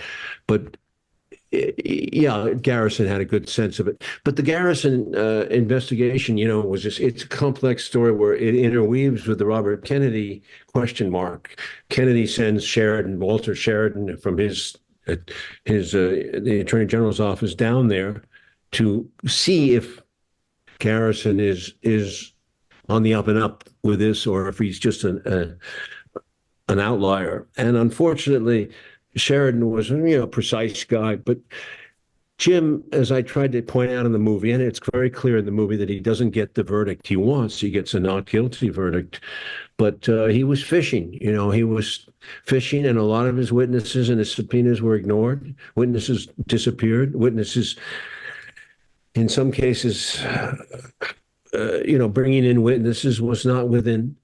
He didn't want to hurt the lives of a couple of the witnesses, and he left them. He said, "No, don't come into this." Jim had a case, but it was based too much around the New Orleans scene, and it was not enough in Dallas. But he did try very hard, and he's the only public official who brought charges. So, yeah, I would have liked Robert Kennedy to have backed him at that point, but it was logistically impossible. He would have been. It was out of nowhere, the Garrison thing, and that's why I made the movie, to bring light to that. I think Garrison took a tremendously bad rap, and although he didn't have as solid a case as most people would like, it's very hard to point to the covert state and how it operates in an overt situation like a courtroom. It's impossible practically. Even today, I mean, it's very difficult to say this, to implicate the CIA or the FBI, as we know from the recent events around the FBI. Right. They have not only the authority granted to them by their, founding statutes and so on, they function as the secret police of the establishment, which means the media and most institutions are going to back them. It means that we are governed in a way that is not democratic. Oh yeah, this country is. Well, come on, this is really scary. What's going on? I mean, it's so strong in influence. It's so many people don't even know that they're influenced by the propaganda, by the brainwashing that they carry on, and they're very intelligent people, but they don't want to know, because there's no profitability in knowing it. It's a thankless position to take on the state and question it. And that's what Garrison found out a long time ago. I found it out. You found it out. I mean, there's everyone who goes up against it has you have a limited upside. Yeah. But the point is, if you don't do it, no one's going to question this state. And the state is rotten. I guess Shakespeare was right. The state of Denmark stinks from the fish's head, Yes, I think that is true. And I have also been mulled this question over many times, is how this can be confronted. And I have to put it in the context of global empires or big empires and regional. Either way you look at it, they never collapse because people within the country said, oh, we've thought about it and empire is wrong and our leaders should just start acting lawfully and not being so avaricious on the international stage. So it's like when you grasp that, that this empire is an empire and it's likely not going to be different that way. However, as you point out, it's so bad right now that the whole regime, whose real purpose was global dominance, is collapsing. And I don't see that they're not losing the ability to neutralize the public, but they're losing their ability to determine outcomes around the world. And that is it's exciting, but it's also a bit horrifying. I feel like the work of you and David, it lays we have a context to put this in, because I want to say you're canaries in the coal mine or something. You told people truths and you put them out there that the society had no way to process yet or to do anything about, but they're out there. And I think that's important. Well, it's been going on. I mean, obviously, I'm in the tradition too. Mark Lane and various researchers started this process questioning the Kennedy assassination back in '63. Mark Lane is, I met him several times. He really was outspoken and he was articulate. And of course, he got assassinated in the press and considered a nutcase. But Mark kept out there for years and kept talking about it. Cyril Wecht, who recently died.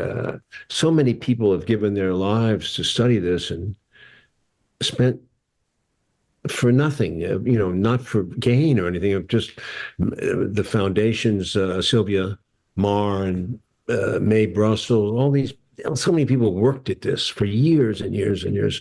I just came to it late, and I came to it as as an outsider who listened to the evidence. It was written in Garrison's book. I met with Fletcher Prouty and people like that, and they filled it in. So that story that I constructed out of those facts is what really emerged, and I did it in a way that was interesting and entertaining. It wasn't as boring as a tract, you know. So David did the same thing in his way with his histories, and I found his histories very colorful.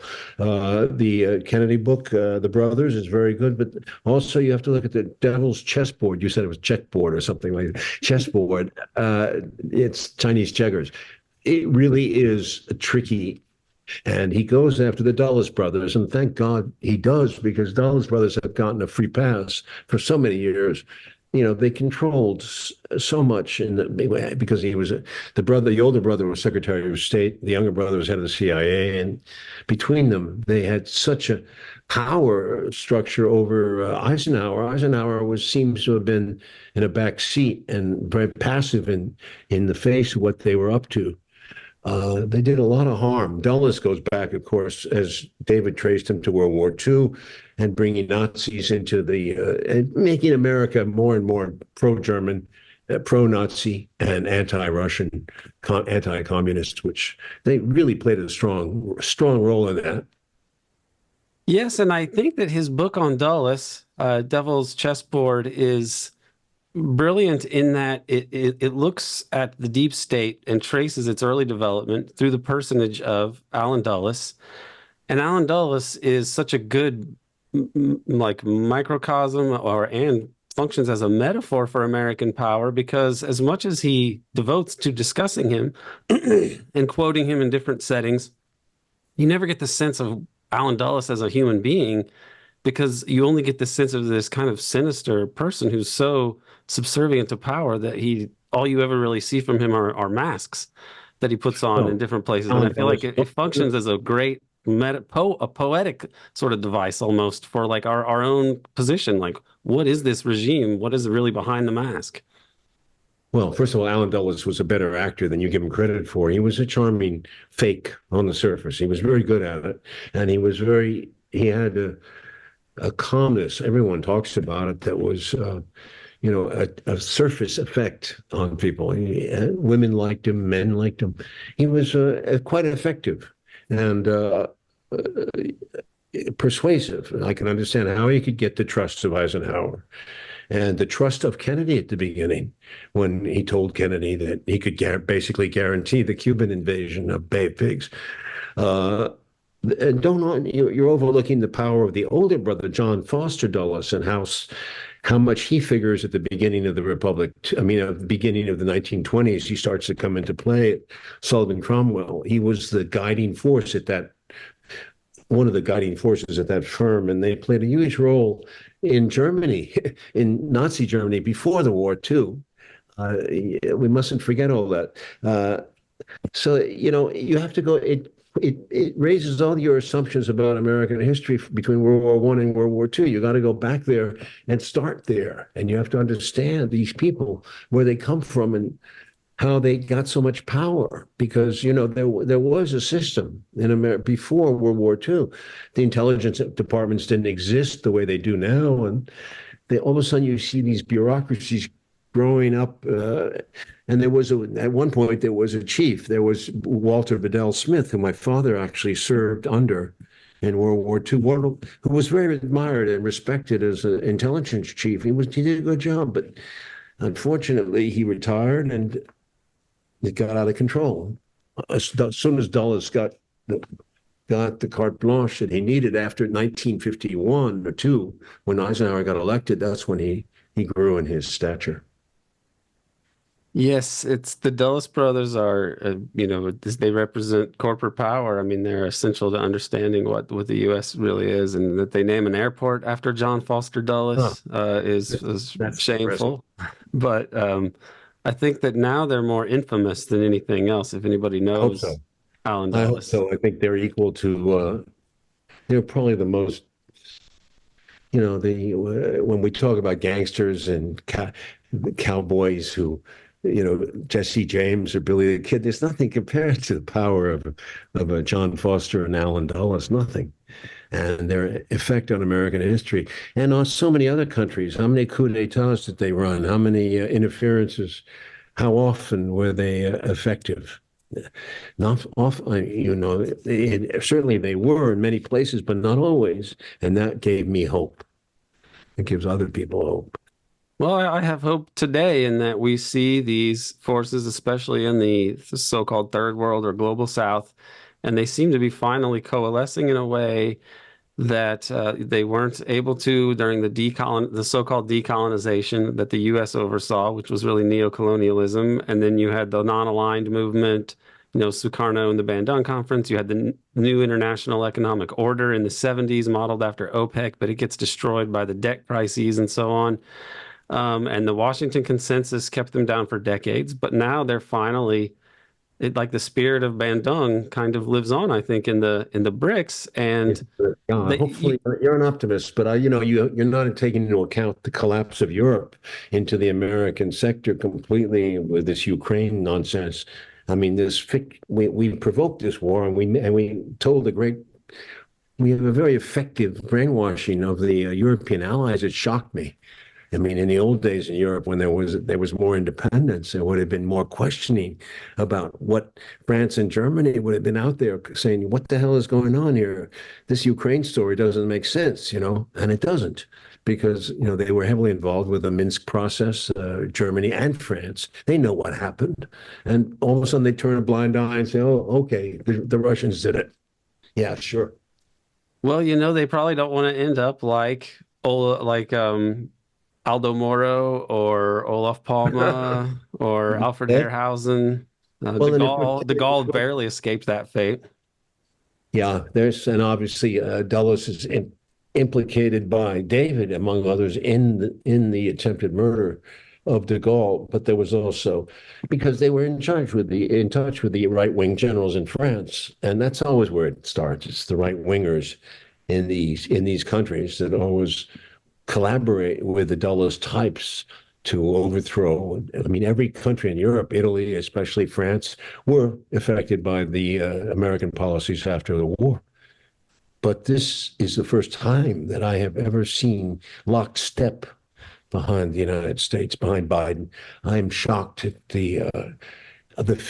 Finland, Sweden. These people are intelligent. I can't believe they fell for this story about Russian invasion. That anyone who pays attention to history, pays attention to the American relationship with Ukraine starting after World War II, we know that America actively used Ukraine from 47, 8, 9 on to penetrate the soft underbelly of Russia and spent a lot of money there. We're spending a fortune now, and we stay at it. We've always used Ukraine, and they have been the worst in terms of the pro-Hitler forces and the Galicia division from Western Ukraine. I mean, they've been really major players in Nazism, and they continue to be. All this is ignored by the press all of a sudden, and the European powers who know better. That's what's amazing. I don't know that you're much more confident about the fall of this empire than I am. I don't know. I wonder sometimes if it can't be, it can pull it off. It can pull it off. I worry about the nuclear issue more than I worry about the continuation of the empire, because I feel that is the main sticking point, that that they are in a position where if they think the empire is the existential issue for them at the apex of power here, then that is horrifying. And there's a lot of indications that they do believe that based on past conduct. And that to me is scarier. I feel that it's unlikely they can actually pull out a reversal here without resorting to nuclear weapons. But so I'm optimistic and also pessimistic. I think we're either going to move past this empire stage or nuclear doomsday. And I don't know if that's exactly optimistic, but I feel like my assessment of the U.S. right now is that the position is very weak, and that it's not like 1968 or the 70s where they actually had control of the monetary system, the oil and the world's gold reserves, or the gold that was still in the ground in Indonesia. This is a different situation. They can't pull a rabbit out of their hat, best I can tell, although maybe they've got some surprises in store. Well, that's what's, I've heard this for years, and monetarily we've always been weak. We've always depended on the debt that we have. We need the debt. We're so far in debt but the world keeps bailing us out. That's what has surprised me. I mean, at some point perhaps now it's we have to question this debt. The rest of the world there's more debt now for the rest of the world, the third world countries, than ever. I don't know if you're up to date on that, but the International Monetary Fund is not big enough to handle this. No one is. It's going to come down to the bond market and the Wall Street players and American taxpayers, and I don't know where that's going to go. But as you say, the nuclear issue is America has always kept the right to first strike, but the Russians are more scared of us than we are of them. Obviously, our arrogance allows us to think that the Russians cannot threaten us as deeply as they can. But as you know, Russia has a tremendous nuclear force, and they're very advanced. I think they're ahead of us in many ways. So they can strike. But it's the Russian fear of us. You see, you have to be in Russian shoes to understand where they are. Looking at it from here, we are with the attacking Ukrainian drones, attacking early warning radar systems in Russia on the southern front. It's insane. And who knows what's going on with the submarines in the Pacific and on the Baltic Sea. But the Russia feels there's this pressure, not only from NATO, but from the United States, on them to circle, to suffocate, to strangle. That's what I fear is their reaction to that. They will overreact at some point, because they've been very patient up to now. But this is not going to go on. There's mistakes can happen. Mistakes can easily happen, like Reagan found out.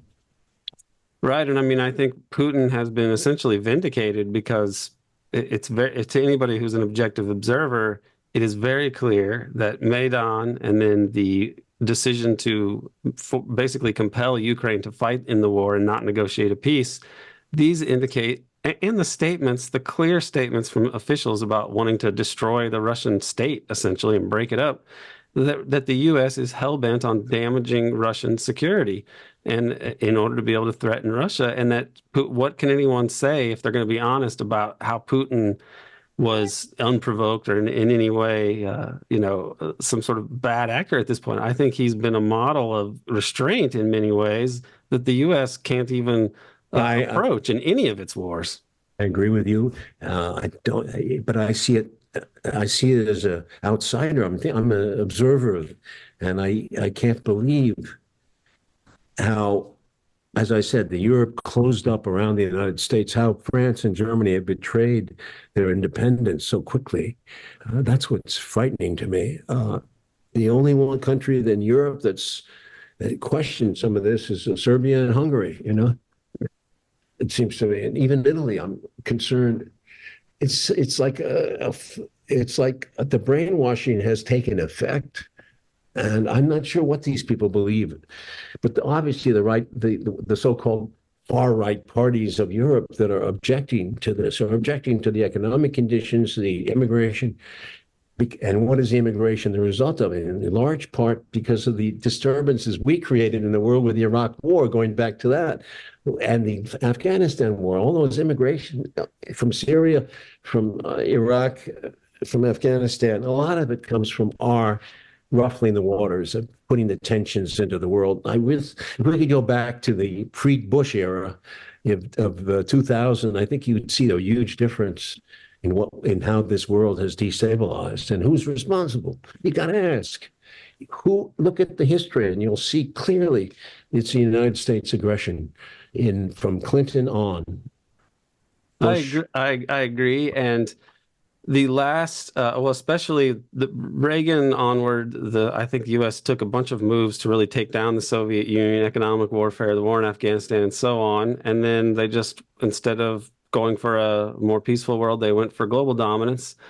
But so this is, and now we're seeing the fruits of this. It's some people even like Brzezinski warned about this stuff, but here we are.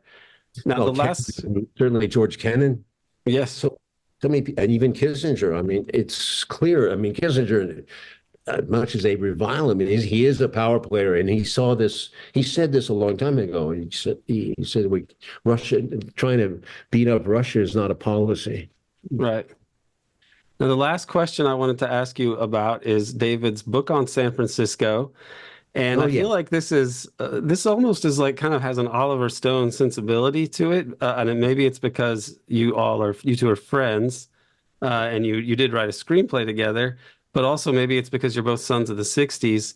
But the way that he traces the history of San Francisco, and it deals with what happened to the left during that time period, and but it's also so strange in that you never really feel like you get to the bottom of the Symbionese Liberation Army and Patty Hearst, or the Jim Jones business. And he traces all of this, and you feel that there were really dark forces that were bent on crushing the left, and we still haven't really gotten to the bottom of everything they did.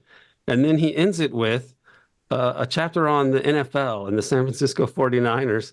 And somehow it works in the book, and it brings it to a human level, and the confusion of someone trying to sort this out is pretty similar to anyone who's looked at this history. It's so weird what we have been living through, and maybe we should just watch some football and watch grown men bang their heads together and not think about who was behind Donald DeFreeze.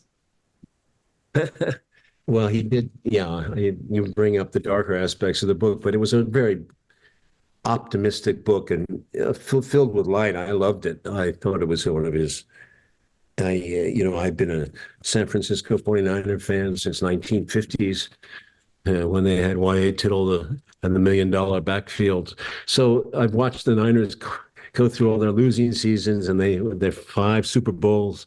And of course, they're on the edge again. So I'm hoping David gets back in shape and we can talk about it soon, because we might be back in another Super Bowl. Thank God. I'd love to see that in my lifetime, because I love the 49ers. I don't know why. I just always did. It goes back to Y.A. Tittle, and he was bald, and the bald eagle. I don't know. A lot to be bald and be a quarterback seemed to be a trip, and I liked his look. Strange story. And I got to know Y.A. and got to know the Niners pretty well during that period. Bill Walsh. And I went up there, and I love San Francisco, at least my version of it. And David was part of that. Going up there was seeing him, as well as, don't forget, I did Salvador with Richard Boyle, who was a San Francisco journalist, and I got to know a lot of San Francisco. And I started my first Salvador movie starts in San Francisco, so I had a certain affection for that city always. Yeah, I love that film. You got James Belushi, and James Woods is such a weaselly character in that. He was a perfect cast for that. That was Boyle. Richard Boyle was. The San Francisco people are very thoughtful, and they're original people. There's so many cases of the people like that. And as we know, they got now Silicon Valley. I mean, there's brilliant people up there, and as there are here. But listen, David's. I hope he's going to come back, and yeah, I know he's getting a lot of support from the community and the GoFundMe, and knowing I worked with him recently on the screenplay, and he was obviously more limited by his circumstances, but we pulled it off. We wrote it, and we'll see if it goes ahead. It's about the Kennedy, about the other Kennedy, about Jack, and it's about the living man, not the assassination. It's more about his life. And I think we've done a great screenplay, and I think with good luck we can maybe get it made. Although we're trying to bring up the echo of peace, the concept that Kennedy was the last serious peace president, and he talked about it in beautiful terms. They have beautiful speeches, but he represented peace in his efforts around the world, which we don't know enough about. DiEugenio and his researches he's read all these books that are from Africa, from Asia. There's much more work went into this Kennedy's peace initiatives than people know about, and that's what we've tried to bring attention to. And Kennedy, JFK Revisited. But yes, I really hope that film can someday make it to the big screen. The last conversation I had with David, it's on video. That's it was never intended. It was I mean the Talbot screenplay with you. Oh yeah. Well, again, this is very interesting because where is the United States now? If we're interested in peace, I don't see it among the class that controls the money and all that, the banking class. I don't know that they appreciate the word. I don't hear the word peace. I hear the word about getting ready for, imposing our will, so to speak. I don't hear the word peace. It's very worrisome to me. And I think the concepts that Kennedy stood for are lost. We've had 9 presidents or 10 presidents, and they've all been about militarization or securitization or post 9/11 hysteria. We've lived through not such a great period in American history, not such a great period, but it's not over. And people like me still can remember we can bring it back. And, Bobby Kennedy's doing a hell of a good job. He's trying to remind people of a time. It's very difficult to remind people because this new generation's been caught in this barbed wire of this present situation. Yeah, I think the problem with RFK Jr. is that the people who would be receptive to the peace message are people who absolutely cannot stomach his position on Israel-Palestine. And this is why I think he's frozen in the polls. And I mean, what do you say about it? It's a tragedy. I eventually quit over this issue because David and I and others tried to persuade him. I thought it was worth a chance. But he was, for whatever reason, he wasn't gonna go there, and it's really a tragedy. Yeah, I talked to Dennis Kucinich, who was his campaign manager, and Dennis quit on this issue too. Yeah, it's a tough one. But I talked to him. I mean, I take the good with the bad. You have to. He of all these candidates, he's the only one who's got an iota of honesty in him, and he does reach for the truth. He's trying. He's really trying his best.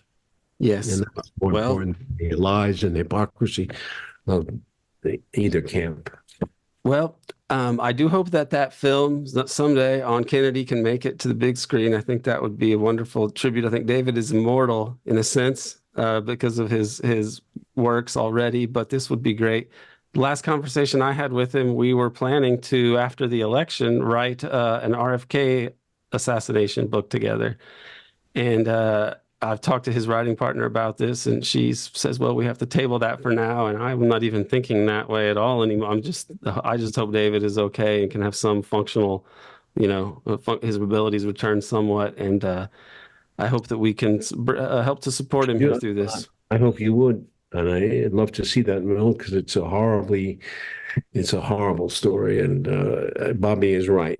The family is dead wrong. It's Sirhan's not the man. He was set up. This is a terrible, terrible injustice to both Robert Kennedy and to the Sirhan. I agree. And to them, yeah. Okay. Well, thank you so much, Oliver, for taking the time to speak with us today. And I wish you well, David, and I hope you're back with us soon. I know you're a fighter. All right. Thank you so much. Bye-bye.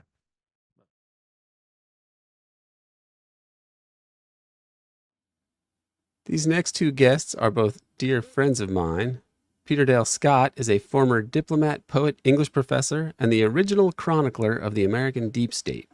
Peter invented parapolitics before eventually distancing himself from the term after it became embraced by less judicious and not so scholarly conspiracist types. Peter is also a longtime friend and mentor to David Talbot.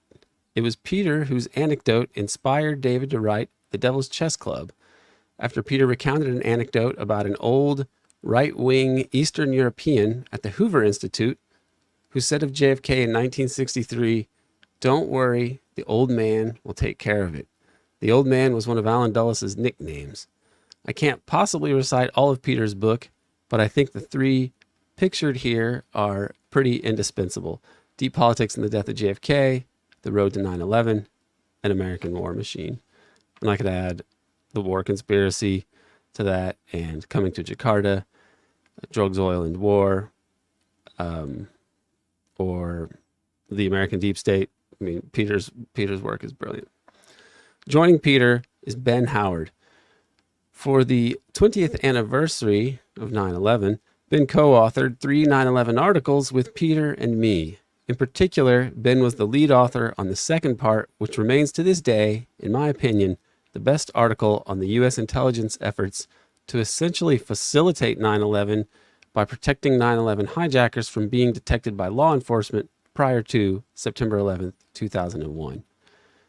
Ben Howard has also made many appearances on True Anon. I think he's the #1 most recurring guest there, and the American Exception podcast.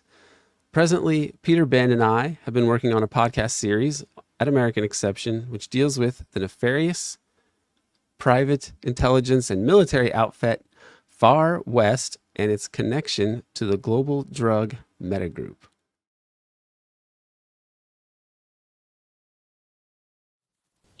Peter Dale Scott, it's an honor to be with you again. Well, I'm always, it's important to me to be with you. Thank you. And Ben Howard, you're here as well. And we're going to pay tribute to David Talbot.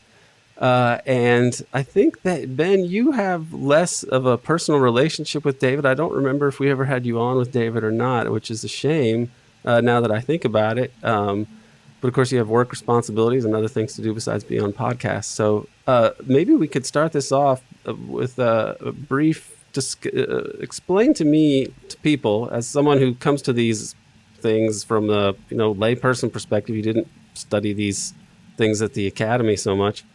What do you think is David's contribution to our understanding of the deep political history of this country?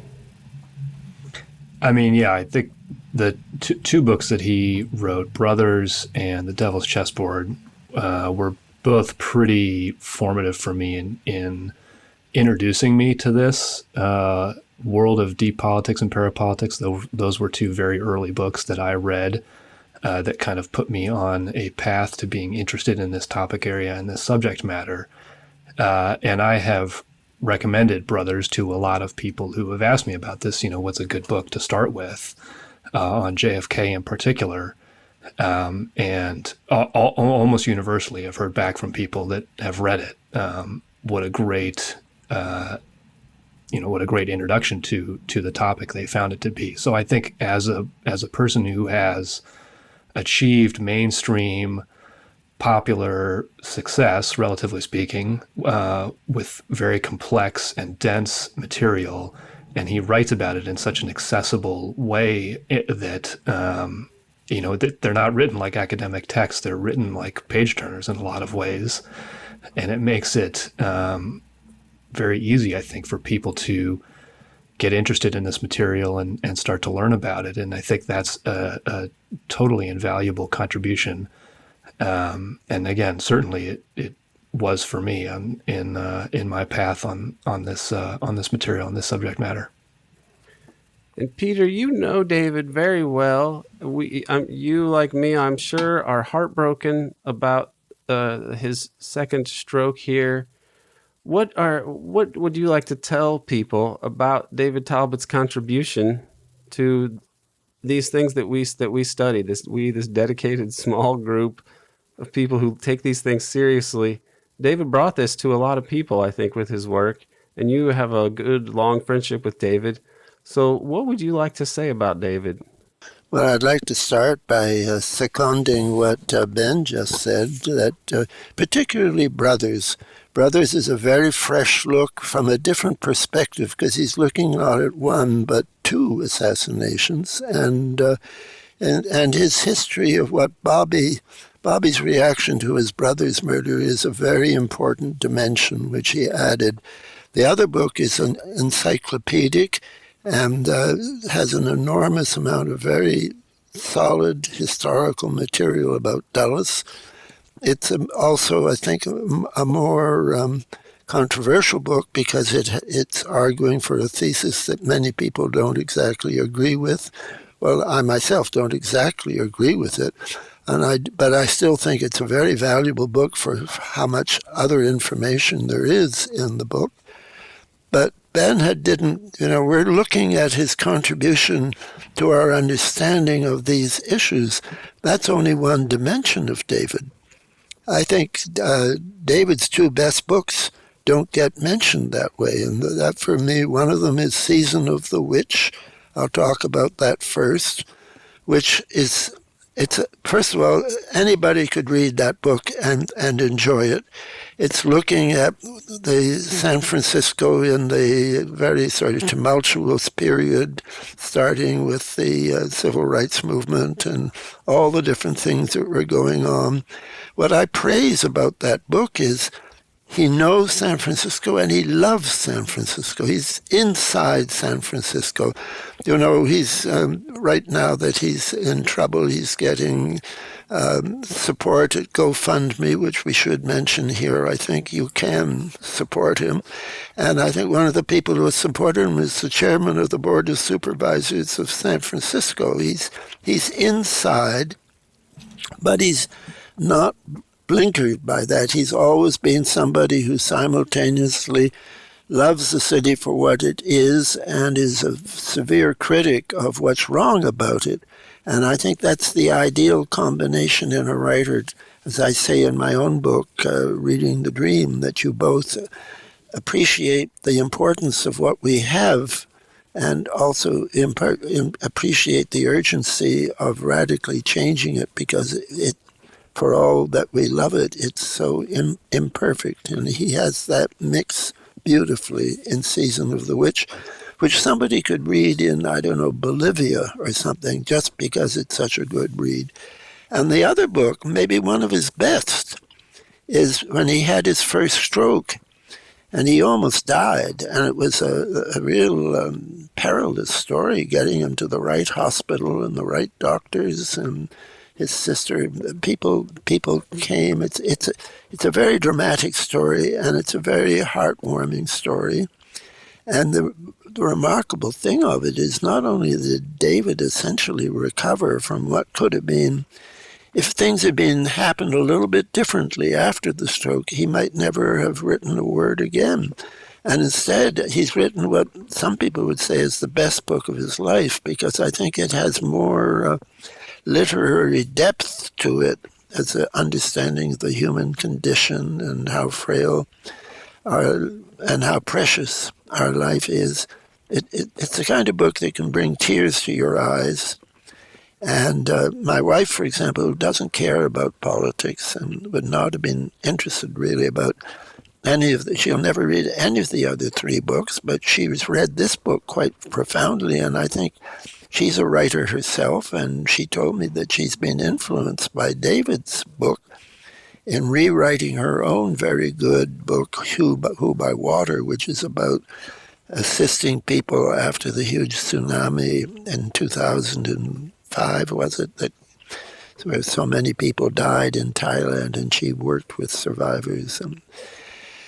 And she was inspired by David's book. So here's a man who is inspired in many ways, and no one will ever quite fill the gap that Nan Ellsberg had in my life, but the person who comes close to it is David. I just want to close by saying that he's a mensch, but he's not just a writer. He's a mensch. He has a very good sense of humor. He cares. He does lots of good things for different people. And he's raised an amazing family. His son has already made a movie that's got attraction about San Francisco.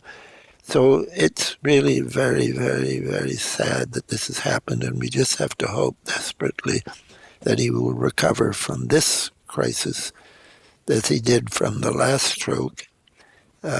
People are a bit pessimistic about that right now, but we have to wait and see. Anyway, David, we love you. Many, many people love you, and I hope people will support you in the GoFundMe program. I am happy that the GoFundMe has been successful so far. I think that that is likely taking a load off the minds of David and Camille. I think that they are pretty guileless individuals, and I think that they've not sought to like raise the goal or anything else. But I think it was a modest goal that they had set first of all. So I'm hoping that they can exceed that, because I have to believe that their financial needs are going to be more than what is in the GoFundMe. And who knows that he will be able to earn an income. I did not realize that David was, his main income was writing for the Kennedy Super PAC at this point. And I had actually encouraged him to, reconsider his association with the Kennedy campaign. He was the reason that I was there, and David and I had both really tried to move Bobby on, his support for Israel and Israel's actions in Palestine. And David was a big part of that. He tried to do whatever he could there. He got to the point that he said to me that he thinks that if Bobby does not change his position, he's going to lose. But then after the election, he might listen to people on some of these issues. So, I'm thinking also now, understanding that this was like his main source of income, it kind of makes me, adds another sad part to that whole fiasco, because David was the person who informed Robert Kennedy Jr. about his father, and he was researching brothers, and he told him this story, that what he'd been finding out. And Bobby Jr. says, he just sort of looked at his plate and like poked at a pancake or something with his fork, but he wasn't really eating.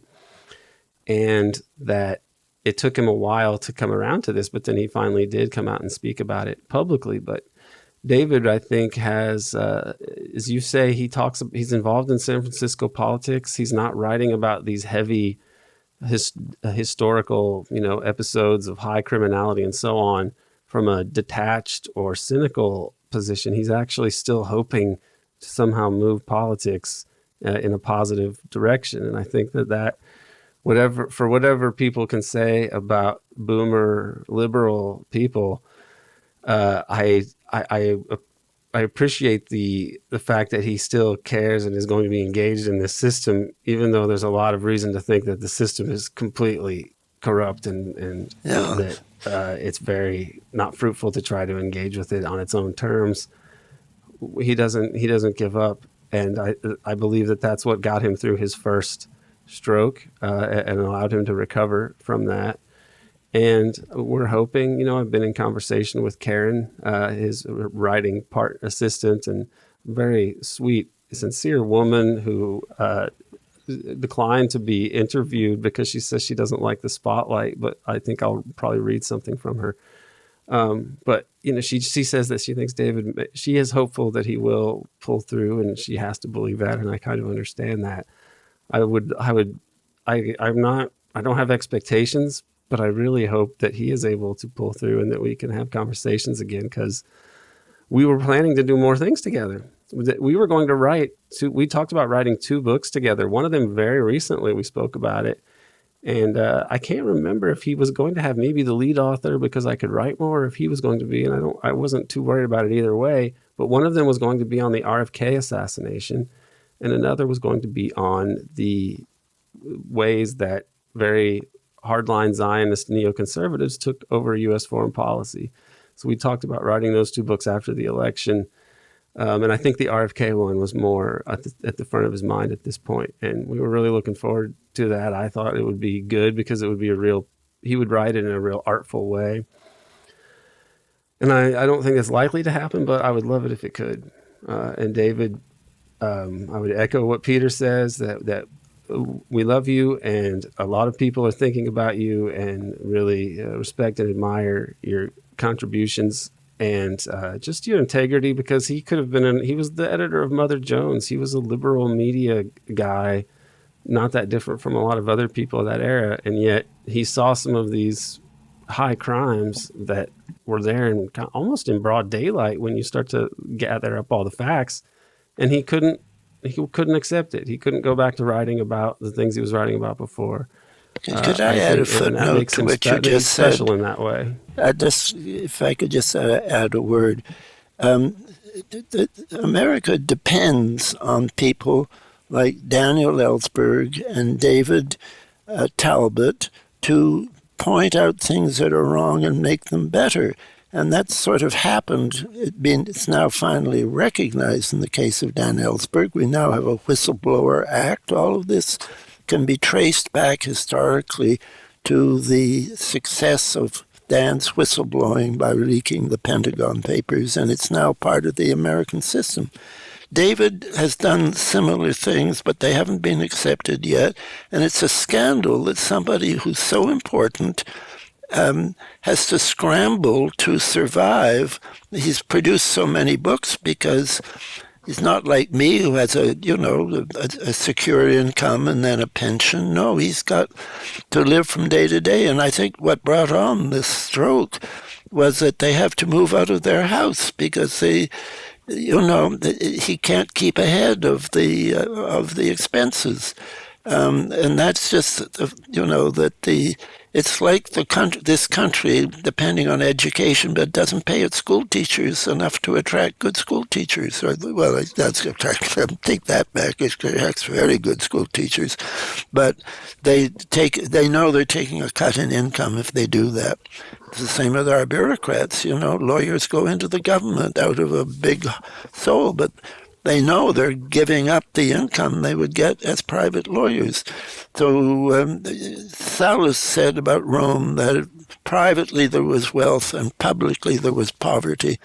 Our whole public way of life is underfunded in every direction so that the rich people can get a little bit richer by not having to pay a decent tax.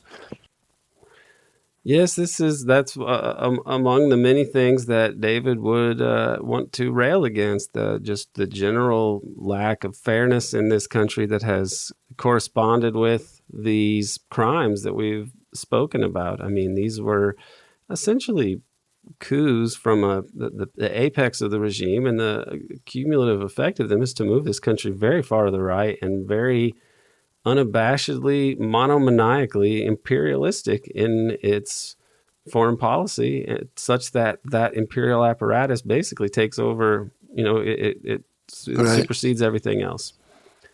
And this is the core of this problem, this war machine, and this American deep state, or we could just call it American capitalism. David was, as a liberal guy, he would sometimes speak about capitalism quite cogently, and then other times he has other statements about it that we would disagree with. But I'd like to distinguish between capitalism and neoliberalism. I mean, capitalism has been doing things for the world for a couple of centuries, but very late phase of it has been, I think, dysfunctional and seriously dysfunctional, and that's why there's so much trouble all around the world.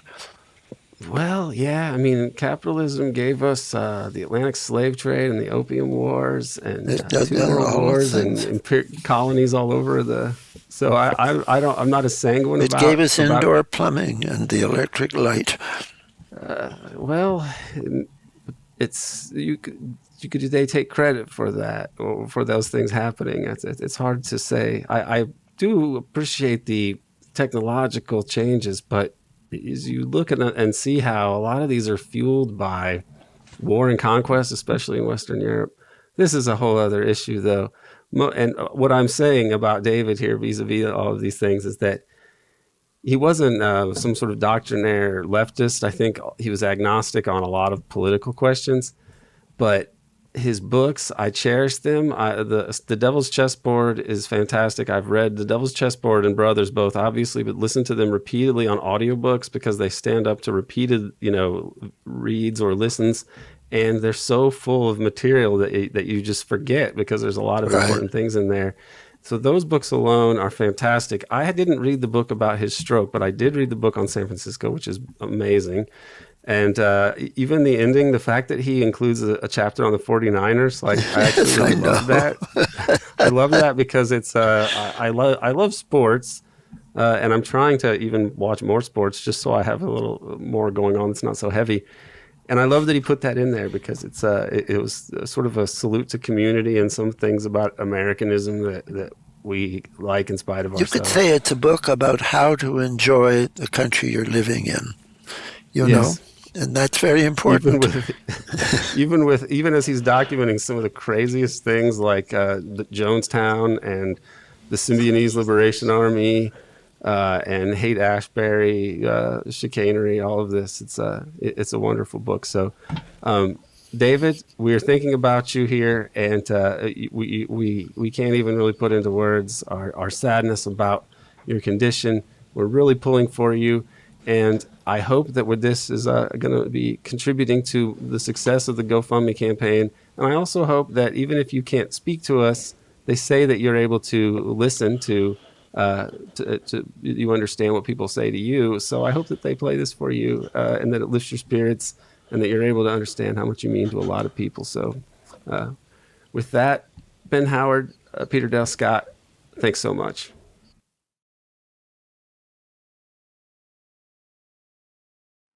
The last speaker we're going to hear from is David Talbot's longtime writing partner, Karen Croft. She was with him at Salon when they decided to write Brothers. She's been working with him ever since and has been an invaluable researcher and collaborator for David. Karen is an amazing woman who prefers to work behind the scenes. I persuaded her to write a letter that I could read on the air, and she kindly obliged. Dear Aaron, when I first saw the list of the men you interviewed for your special show for David Talbot, I realized that this was the core group that inspired David to write Brothers and The Devil's Chessboard. In 1991, David and I saw Oliver Stone's masterwork, JFK, separately and had the same reaction. Shit, they've been lying to us all these years. We didn't act on the new information right away. David started one of the first important online publications, Salon.com, and ran it for 10 years before deciding he wanted to research a book based on his hunch that Bobby Kennedy would never have believed the conclusion of the Warren Report. He would have wanted to investigate it himself. I was working at Salon at the time and encouraged him to do it, asking if I could work with him as his researcher. We read every book we could find, including Jim DiEugenio's and Lisa Pease's The Assassinations, which was our primer. We then attended our first JFK conference in Washington, D.C., and met our mentor, Peter Dale Scott, about whom people said he has forgotten more about the JFK assassination than we'll ever know. We also met Jefferson Morley in D.C., and over dinner at his house, he explained the wilderness of mares that is the CIA. And Glenn Greenwald, who wrote for Salon, has always been so brave and brilliant about speaking truth to power that he has made David feel less alone. Your show today is Profiles in Courage for Our Time. These men are artists. They write the stories and paint the pictures that enlighten those who dare to know. And they don't do it for their own benefit. They do it because they want the world to be a better place and because they were wise enough to have followed their destinies instead of the crowd. David Talbot has always put integrity above profit. He was offered big money for Salon, but that would have killed its soul and left us all ink-stained wretches without a job, so he didn't sell out. After 25 years and 6 books, he has received only one royalty check. It was for $350. I joked that he should frame it as a surreal art statement, but he needed it to buy groceries for his family. His work has had the honor of being banned by the mainstream media. The New York Times never reviewed The Devil's Chessboard, even though it was on their bestseller list. But Van Gogh never made any money from his work, and Galileo was banished for telling the truth about the universe. So you are all in good company. Because in the final analysis, beauty is truth, truth beauty. That is all ye know on earth and all ye need to know. Thank you, Aaron, for carrying the torch. Love, Karen. Well, thank you, Karen, for the kind words and for all your work with David, which I know will still be read and studied decades from now. I'd also like to thank Karen and thank all of today's esteemed guests, Glenn Greenwald, James DiEugenio, Jefferson Morley, John Kirby, Libby Handros, Peter Dale Scott, Ben Howard, and our Devil's Chess Club co-host, Bryce Greene.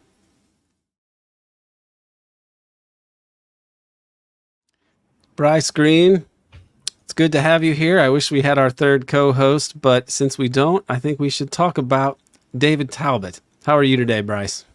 I'm doing all right.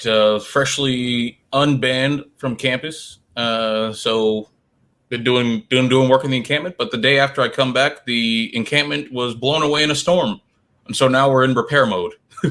Yeah, I saw some big sort of beach towels at this public pool, or beach umbrellas that they have at these tables. This giant umbrella just fly through the air. Luckily, it didn't impale anyone, but it was pretty wild. Strange weather, super hot, and then all of a sudden stormy. So Exactly. now David Talbot had the idea of doing a show. I can't remember exactly if it was his idea or mine, but I think it was his. And then I said, like, yeah, let's do it. And then we thought about it more and came up with Devil's Chess Club. Was that you or him? Devil's Chess Club. The Devil's Chess Club was me, but very obviously Devil's Chessboard is his. So, but it worked out and it lent itself well to the graphic art too, which Casey Moore did, which is really cool. And it didn't quite work out the way we'd planned because of David and I had also started working for the Kennedy campaign, which ended up being, of course, a disappointment, as people know.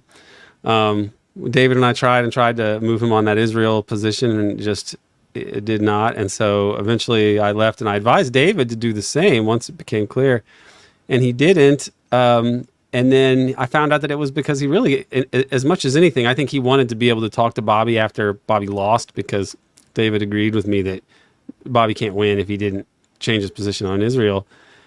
David was hoping to talk to him afterwards. He stuck around for that, and also because he needed the money. And because he didn't have any income, and then he had to sell his house because of that. So this was really a downer, and it didn't quite work out. But he had said before this moving process began, he'd said we were going to write a book together, he and I, after the election on RFK, and that he'd be coming back to Devil's Chess Club, much more regularly, because he'd be freer after having done the move. But he didn't. So we've talked to a lot of people. This is the sad backstory for the Devil's Chess Club here. And it's an unhappy tale in some ways, but I'm happy to have gotten to work with David as much as I did. What do you think, Bryce, after that bit of an introduction, what do you think of David Talbot's work now that we're here and he's taken from us, at least for the time being? How do you feel about David's work as you have a chance to reflect on it now? Yeah, I mean, I think that if viewers and listeners go back to the first episode of Devil's Chess Club, I talk about David's influence on my own political understanding and historical understanding of the world. The Devil's Chessboard, the book, was the first parapolitical book, like explicitly parapolitical book that I ever read, and I picked it up on accident. It was recommended to me in the Amazon.com algorithm of like books you might be interested in, reading about the CIA. I pick it up. I'm like, oh, Alan Dulles. I've heard a lot about this guy. This should be an interesting book. I pick it up, and it's written like a spy novel. It's very engaging, and it's deep historical research. And then it starts getting into the Kennedy assassination, which I knew very, next to nothing about. Like, I was like, oh, Lee Harvey Oswald killed John F. Kennedy. Why? Don't know, but he did. But then I started reading this book, and then learning about Alan Dulles' role in the assassination, and learning about and dipping my toe into the actual, minutia of like, who is Lee Harvey Oswald? Well, why did people say that there are fingerprints of intelligence all over him? And going down that path, it teaches you a lot about the political institutions writ large, but also how conspiracies can be carried out by people at the top. I think one of the most informative things about that book was learning about how Alan Dulles was able to manipulate these different aspects of the public state by putting CIA guys in different positions around. And it was told in such an engaging way that only David could. And it set me on a journey of trying to learn more about the deeper aspects of American politics. From David Talbot's book, I sat on it for a while. I was pacing. I was like, did they really kill JFK? Like, I'm a pretty well-educated guy. You know, I'm like 23 when I read the book. This was like 3 years ago. Pretty educated guy. I feel like I would know if the CIA killed John F. Kennedy. But no, there are serious gaps in what's considered mainstream historical education. And David's book was the first that helped me to pry it open. From David, from Devil's Chessboard, you went to JFK and the Unspeakable. You go into some of John Newman's work and all these authors. And but I attribute my awakening to these issues, to these ideas, to David Talbot, and it was such an honor to be asked to be on a show with him. Well, when you called me and asked, I was like, "Is this fake? What's going on here?" Because you two were the authors that were at the forefront of my mind at this time, and so being able to engage with him, to discuss with him, to pick his brain. It's really been nothing short of of just a pure honor. Like it's just been an honor, and he's a nice guy, affable, funny, goofy, and it was nice to get to know him. And I don't like talking about him like he's not still here because presumably he's going to hear this. So thank you, David, for all this work that you've done, that you continue to do, and for helping me understand how the world really works. Yeah, I share those sentiments and really do treasure the time that we were able to work together. And I do feel that this sort of a program can seem like a wake. And I've done a couple of things similar in the past with, I did this when I taught peace studies. I had a similar thing with slightly less ambitious because it was done, with in one sitting with people all at once. But for Dan Ellsberg and for Peter Dale Scott, and they were both there and present too, and then I'd kind of surprised them with that. So 2 separate episodes for just a high school history course, but where we just talked about the lives and careers of these people while they were, there and present, because even though it might have been a little awkward maybe for them, I figured that it's sad that people can do all these things and not know about the influence they had on people because, the nicest things that get said about them are after they're gone. So I hope that this is a way to reach David as he describes his first stroke as being kind of in between life and death, the space between it. Or his book was Between Heaven and Hell, right? On his stroke. But I think I have this list here of his books, but Between Heaven and Hell, the story of my stroke. And it's, he's somewhere in this space between life and death in a sense. And you think of like, well, what would you like to say to someone who was gone? And of course you never would have that chance. So David is lucky to have escaped death and with both of his strokes, but we have a chance to say these things to David, which I really appreciate. And about his books, I will say that as I agree with you that they're very engaging. Brothers was the second of the JFK books I read after JFK and the Unspeakable, even though I bought it actually before I worked for Obama in 2008. I bought the book in 2007. I just didn't get around to reading it because I was a pretty big slacker back then. And it sat on my bookshelf. But after I read JFK and the Unspeakable, I remembered that I had this book and I thought, well, I want to read this too. And it was great.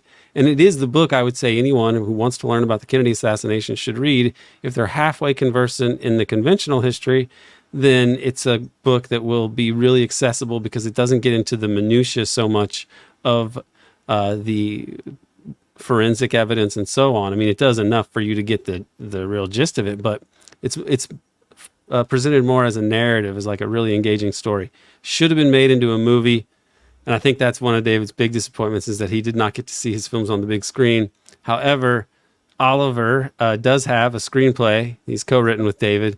And I would love for that to be able to see the light of day, to make it to the big screen. It's not for Brothers exactly. It is on John F. Kennedy's life. That I don't know how much more I can say. So that's what Oliver said earlier when we spoke to him. So it's on John Kennedy's life. It might be on, say, his presidency or something to that effect, but it's about his life up to his assassination. So it's probably more about the things that he was trying to accomplish that led to his assassination, but told actually, I believe, from the perspective of, following Kennedy as the protagonist. And I would love to see that movie make it to the big screen. You said you've seen the screenplay or you've seen of it? I know of it from conversations with David and with Oliver. Yeah. Well, that would be interesting. I mean, that would be the perfect duo. Because like I said, his books are written like spy novels. Like they're written as an engaging narrative. Like they have a beginning, a middle, an end. And each chapter is like a little slice of life. Like a lot of these Kennedy books, they're they're just dull. They're just straight up dull. Useful, mind you, but boring. It's just fact after fact after fact. And, David throws a lot of flavor into it and, makes these characters while actually conveying accurate historical information. And so it would be great to see that on the big screen one day. I hope that it can happen. I think that would be the ultimate tribute for David, who deserves this. It's really a bummer to understand that he did not get the financial success he deserved for writing these books, but it was a calling for him, and I do understand that because I did a similar thing, social science wise. So I think he couldn't have not written the books is ultimately what it comes down to. Once he understood what had happened to his country and how little the sort of liberal activism in the mainstream was actually doing, I think that whether he articulated that explicitly in his mind, I think that realization informs his more radical writing, because he's ultimately he represents ideals of like high liberalism, which are not corporate liberalism, or it's a sort of belief in democracy and the free press and these certain liberal ideas that you could correct things if you enforce the law, disclose the crimes of the state, and let the truth be known that the people will somehow be able to fix things. It might be a quaint notion, it might be anachronistic, it might not really apply to the kind of regime that we have, as we're finding out. But he wanted to try for it. He wanted to work for it. And I admire that optimism of the soul. Yeah. So, Aaron, I'm a little embarrassed that I don't think I've ever seen this book. At least when I've looked at David Talbot's history, is this Devil Dog. It's cool. Yeah, this pulp history.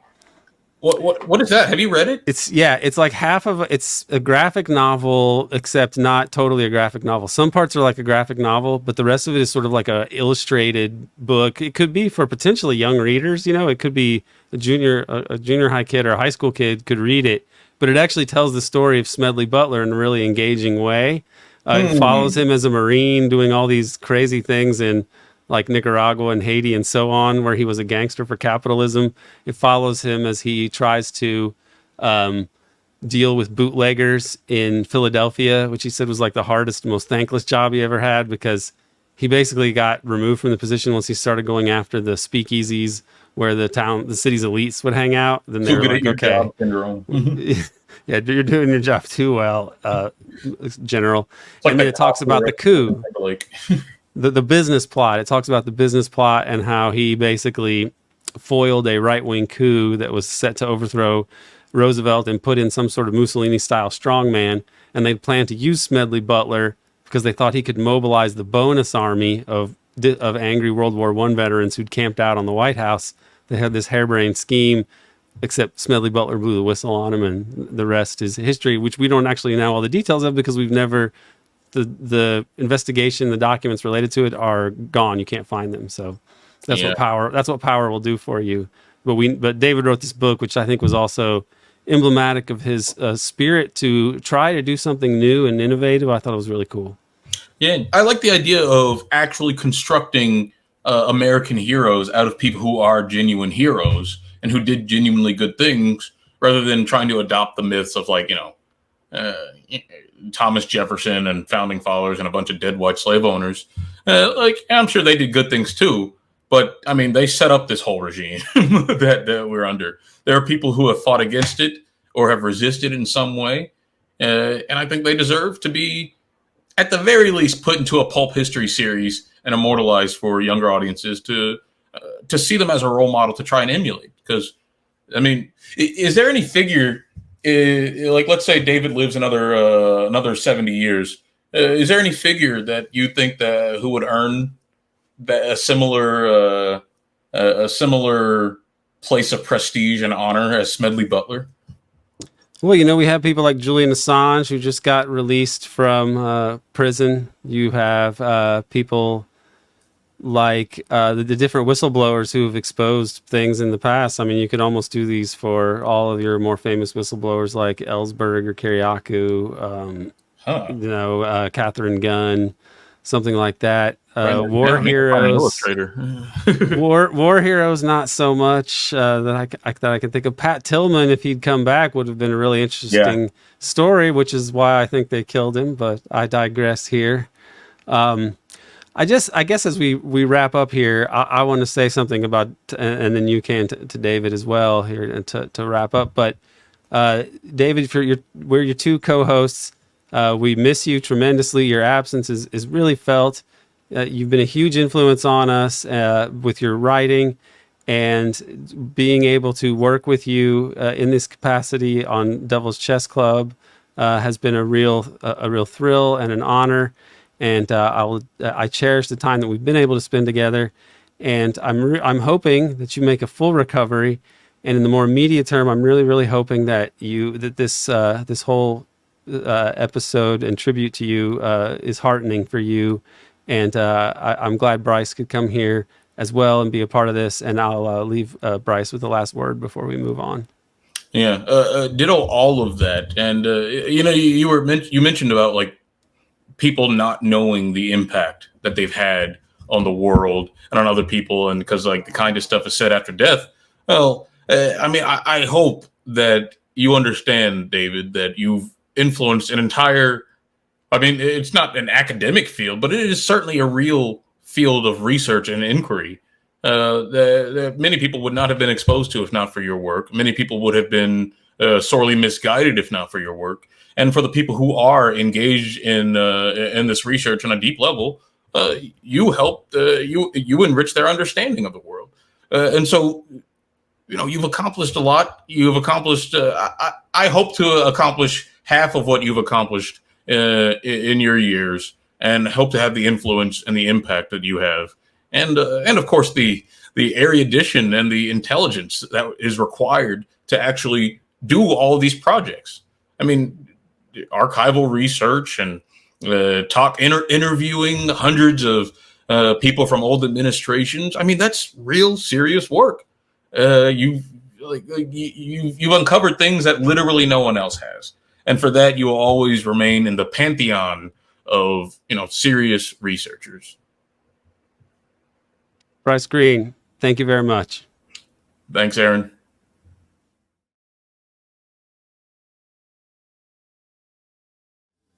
David Talbot, I hope that this helps to raise some money for you and Camille.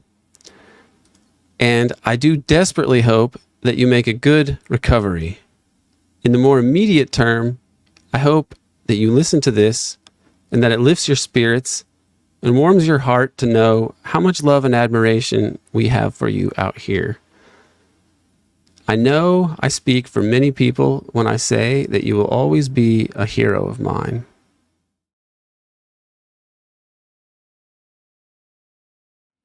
I would like to thank Dana Chavarria for producing this episode, and thank you for tuning in.